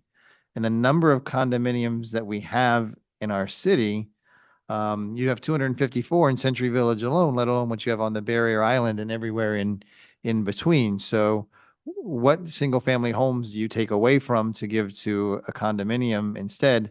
And the other two overriding points that I have is how could you administer this is one is, could someone silence their phone? Great, thank you. You know, Commissioner Sineski, you talk about the Southwest 10th Street project a lot.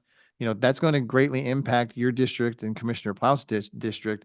We're going to need every bit of, you know, funds that we have to improve the landscape palette of that corridor to buffer that. So we're going to need every tree that we can get for there. And to me, the overriding concern is if you do this for the condominium associations, you are going to enrage every homeowners association in this city because they have been asking for this for years. So if the condominiums can participate, but the homeowners associations can't, and there's plenty of those throughout the city as well, we're going to have, you know, a battle or a war that we did not intend to have when there's only 300 slots open that get filled anyway. So I don't know how practically the program would work. I like the idea. I like what you were thinking. I know what you're trying to accomplish, but practically speaking, I don't know how we do that with the funds that we have in the availability. I understand what you're saying, and I fully understand that. When I had spoken to the director of Century Village East, Val Smirkle, he said, well, they could start off with a very small amount, even 5 associations. There are 25,000 condo associations or 25,000 condos in Deerfield Beach. And they pay property taxes.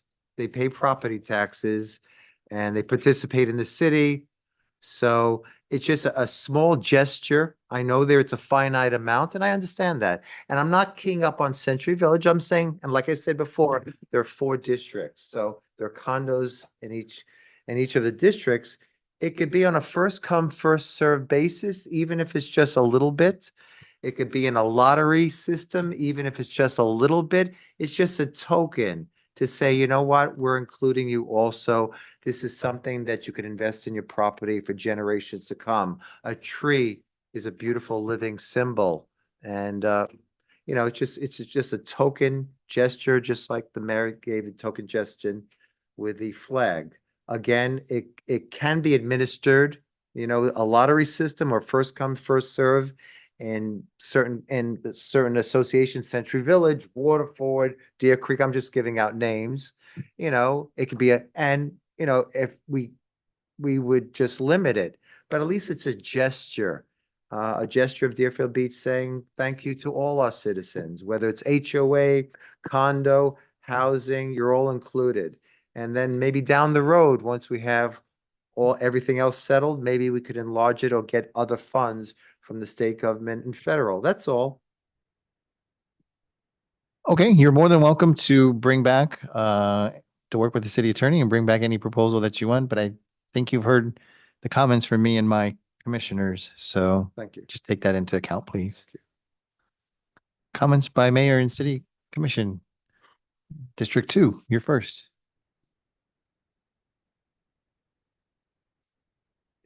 Discussion only, not an action item. No, you can talk to your individual commissioners. Thank you, Mayor. I'd just like to just make everybody aware that Juneteenth is coming up, and we'd like to have your full participation. And last year it was pretty packed, and it was something that turned out to be a great event for our city. Also, they are having the classes with the Packer Rattlers they're doing things with them, which I think is really good. The educational component is very, very good. And I'd like to see that grow a little bit more. Are we getting, for this coming football season, maybe somebody from Parks and Rec can answer this, are we getting the turf? Okay. Yeah, that's people have been calling me about that, and I've told them that we are. Okay. We're actually a little bit ahead of schedule. Oh, that's great. Okay. Okay. Thank you, Mayor. That's it. Thank you, Commissioner Preston. We don't speak. No. No, Carol. We do not speak. You know this. Okay, I pay taxes and I pay school taxes and we Chief, don't have could you kids please in come down? condo. And yet we pay taxes and condo fees. You really got some nerve not to even consider it. I'm sorry, I'm leaving. District 3, Commissioner Shinetsky. Yes, thank you. District 3 is in great. Don't break the door, please. Don't break. Mhm. Oh, Rick. Okay, District 3 is in great shape. Tomorrow, on April 22nd, I invited in the clubhouse, the main clubhouse in Century Village, in the main party room, invited, because it's the end of the season, so we want to make sure that as many residents as possible could participate. I invited Broward Agency for the Aging to come, and they have programs that will assist the residents 55 and older, everything from homebound food programs that they'll actually deliver food to people who can't get out, lift programs, transportation programs of residents in Century Village that don't have any transportation, legal programs, Medicare programs, caregiver programs, social isolation programs. A lot of the elderly in Century Village, they're very lonely. So there's social isolation programs by Broward Agency for the Aging, where they'll have a mentor program with, say, a college senior and a senior citizen in Century Village. So these are sign-up programs that they're going to be there, Broward Agency for the Aging. So we're looking forward to that. It's going to be tomorrow from 11 a.m. to 1:30 p.m. Excuse me, I'm sorry, please. Thank you. Thank you. Yeah, I'm speaking to you. Thank you. I just want to, okay, thank you so much. I want All to. right, no back and forth, please. Thank you. Commissioner, The continue, other please. thing in Century Village in the clubhouse at that same program, I also invited the Veterans Administration mental health counselor, so they could sign up people for veterans who need mental health counseling. I also invited the Veterans Administration, I'm sorry, the Veterans Honor Guard. And before it was from 1975 and past. Now they just amended it. It's 1991. So if you're a veteran starting in 1991, you could actually participate in, it's called the Veterans Honor Guard, that they'll pick you up at your residence, bring you to Washington, DC, spend the, right, on a flight, the honor flight, I'm sorry. And I'm a veteran from 87 and you're a veteran from what? 84, 80, 83 to 87. We're both veterans, so we could sign up, so I invited them also, looking forward to that. I also invited the Broward property appraiser to come. There's a senior exemption program, so they could sign up for that, as well as deed fraud, protection, so they could sign up for that. So that will be tomorrow, April 22nd. We're looking forward to that in Century Village. Hopefully, we'll have a nice turnout. On April 27th, the city will be doing a public safety forum in Century Village. It's going to be again in the clubhouse and the main party room. It's going to be from 1 to 2:30. So all questions about the public safety transition to our own police and fire will be addressed. So we're looking forward to that. Something I'm very, very excited about. I sort of touched base on it last week. We're starting a program that we push for, and the city is participating and helping to get, and also Community Cares Food Bank, to have a transportation service from Century Village to Community Cares on Monday, 2 to 3. There'll actually be a city bus that will take the residents from Century Village, 25 of them, 25, I think, 25 a week or 25 a month. But we're having our first sign up, and they'll be taken to the Community Food Bank. They'll be given all types of food and then brought back to Century Village. So the sign up for that, we just found out, will be April 30th. And it's going to be at the main clubhouse. So I'm very, very excited about that. I mean, a lot of people are hurting with food. The prices are going up. So I'm very excited about that. And again, I wanted to thank the city for initiating that and working with us on that. And I want to thank Community Cares as well. So that's going to be a great thing. In Crystal Lake, we're going to have a community day on June 20th. Now, Crystal Lake has two phases, phase 1 and phase 2. That's almost 450 houses. I went there last year. It's a huge turnout. So I'm very excited about that. That's on Saturday, June 20th from noon to 5. So you're invited to come if you want. That's it's called Crystal Lake Community Day. And I also want to thank the city because two of my main communities, Crystal Lake and the Meadows at Crystal Lake, have participated in the tree program, their residents, and they were very, very happy. So I want to say thank you on behalf of the communities there. I also want to bring up that I got a notice that from the Broward County that Monarch Hills landfill, the 24 acres that is empty now, and that the Broward County passed to fill it up with garbage, which is not Deerfield Beach garbage. It's other garbage from other places in construction. They're going to start with that. So the 24 acres will be filled up. They're getting ready to implement that. So I want to let people know about that. Also, that I've been working with the city manager. Hopefully in May, we'll have an update and a presentation for a public safety advisory board. We're still working on that. Also, I was told that, remember 3 years ago, the FAU referendum on 11th Way, we'll be getting an update on that in May. So I just wanted to bring that up. And again, thank you. Thank you, Commissioner. Commissioner Plout, District 4. Thank you, Mayor. Yesterday I had the pleasure of meeting with CRA Director Michael Chen. We went over to our new Science Center to witness the lifting of the aquarium into place. And the last meeting that we had, we did vote as a commission to authorize a special crane company that had the expertise, $20,000, which Mods, is going to share the cost with us. So that was very generous of them. And, was able to see why we had to have that special crane. This is a 2-ton aquarium.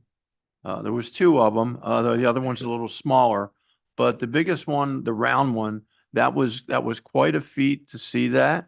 There was 4 different people from Mods, people that were on their board. Employees that help with the procurement and the ordering of the tanks and the transportation of the tanks, the packaging of the tanks. There were quite a few people there. And also I got to do a hats off to Justin Schiff, the CEO of Schiff Construction, came and supervised that also. I got to meet him. And so it took over 3 hours really to get that thing put in place up on the 2nd floor. It was a little nail biting because you never know if something can happen, but it was successful. So hats off to everybody for that. And I have to say that I believe that this will be an overwhelming success in this city, especially since we're combining it with Deerfield Beach Island that the county owns. And it's going to be a whole day of entertainment for people. And if anybody doubts that this isn't going to be a success, go down to the Mods in Fort Lauderdale. The first thing that Mr. Shinesky and I did was when we got elected last year, was the first thing we did was go down to the Mods, right? And we met Joe Cox and we got everything, we got a tour there. And what I saw was busloads of children that came in there running and screaming and excited to be in there. And there's nothing like that in this area. We're going to pull people in from Palm Beach County, from Broward County, and school buses during the day.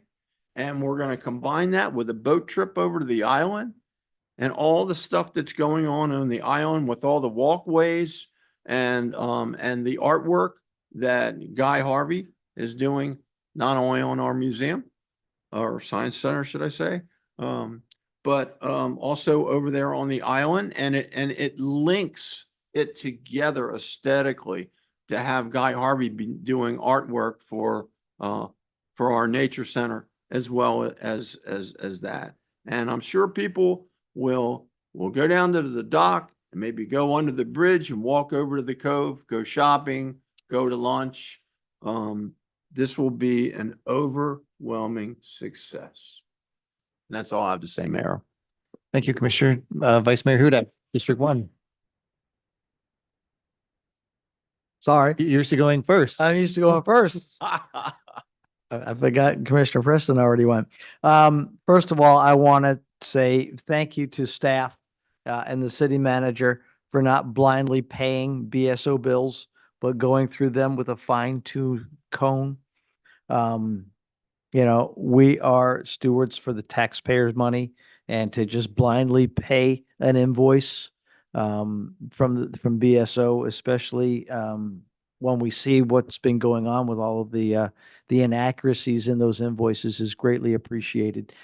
We can definitely tell who's looking out for the taxpayer dollars and who's just looking out for clickbait. There is another charrette, as Commissioner Shinesky pointed out. There's also one in the evening on April 23rd, right here at Century Village. So right here at City Hall. So from 7 to 8:30. I'll tell you, I'll be there soon enough, right? So the ones that I've attended have been extremely positive. Individuals have really taken the bull by the horns and given us some great ideas and have really engaged and really taken advantage of this opportunity. This is an opportunity that's going to set our city apart for a long time to come. And those who are actually taking advantage of being instrumental and being a part of building this, I think years down the road, they're going to, really look back and say, I'm glad I got involved and I'm glad I partook. My opinions were definitely listened to, and I definitely, made some positive inroads in our police and fire. So I really, really appreciate individuals' positive attitudes at these charrettes and their great insight and great ideas. And that's all I have. Thank you, Vice Mayor. I have just one thing to say tonight. I just want to share a quick story that I attended the autism walk this past Saturday in Constitution Park. And just by chance, I was talking to one of the vendors who I knew, a PTA mom that was at one of the tables. And it just so happened that her daughter was at the table that day as well. And we got to talking, and it turns out that the daughter was born and raised in Deerfield Beach, went to Deerfield Beach High School, and is involved in autism because they have a family member who is autistic. So she's taken a personal interest in autism and is raising funds and dedicating and volunteering on autistic causes because of this. And this is a story that we have right here in Deerfield Beach, that how involved that she is. And she's involved with some of the fishing tournaments that we have that raise money for autism. And she's just very involved. And these are the stories. The reason I'm telling this is these are the stories that we need to tell here in Deerfield Beach. There are so many good things that our residents do. There are so many stories that we have to tell about our residents and our background and our culture and our heritage, that this is just one that it was through a chance meeting. And I was there with Mr. Hunt as well. And I said, this would be a good story for you to follow up on because I think the community interest stories that we have to tell as a city are very telling. And I think it's very important that we get those stories out there, that people know the city that they live in and they know who their neighbors are and the causes that their neighbors are involved with. And I think that's just one small example. So if you know anyone like that out there that is involved in the city, that has a good story to tell or something special that they're doing, and even if it's not special in your mind, it may be special in somebody else's mind. But these are the types of stories that we're looking to tell here in the city of Deerfield Beach. So if you have those, reach out to our PIO office, reach out to the city manager's office, reach out to any of the five of us up here, and we'd be happy to pass those along because we need to tell more of those great stories here of Deerfield Beach. Forget about all the negative that is out there. There's a lot of good to tell about Deerfield Beach. And we have a lot of good people out there, and their stories deserve to be told. And so help us get those stories out by identifying who those individuals or businesses or groups may be so that we can report on those and get that information out there. So let us know if you hear of anything that I think that would be really good to promote that in our city. Other than that, our next meeting is May 5th, 2026. Is there a motion to adjourn? Motion to adjourn. Second. Hey, Ralbert, can you come up? By Commissioner Preston, seconded by Vice Mayor Hudak. All in favor signify by saying aye. Aye. Aye.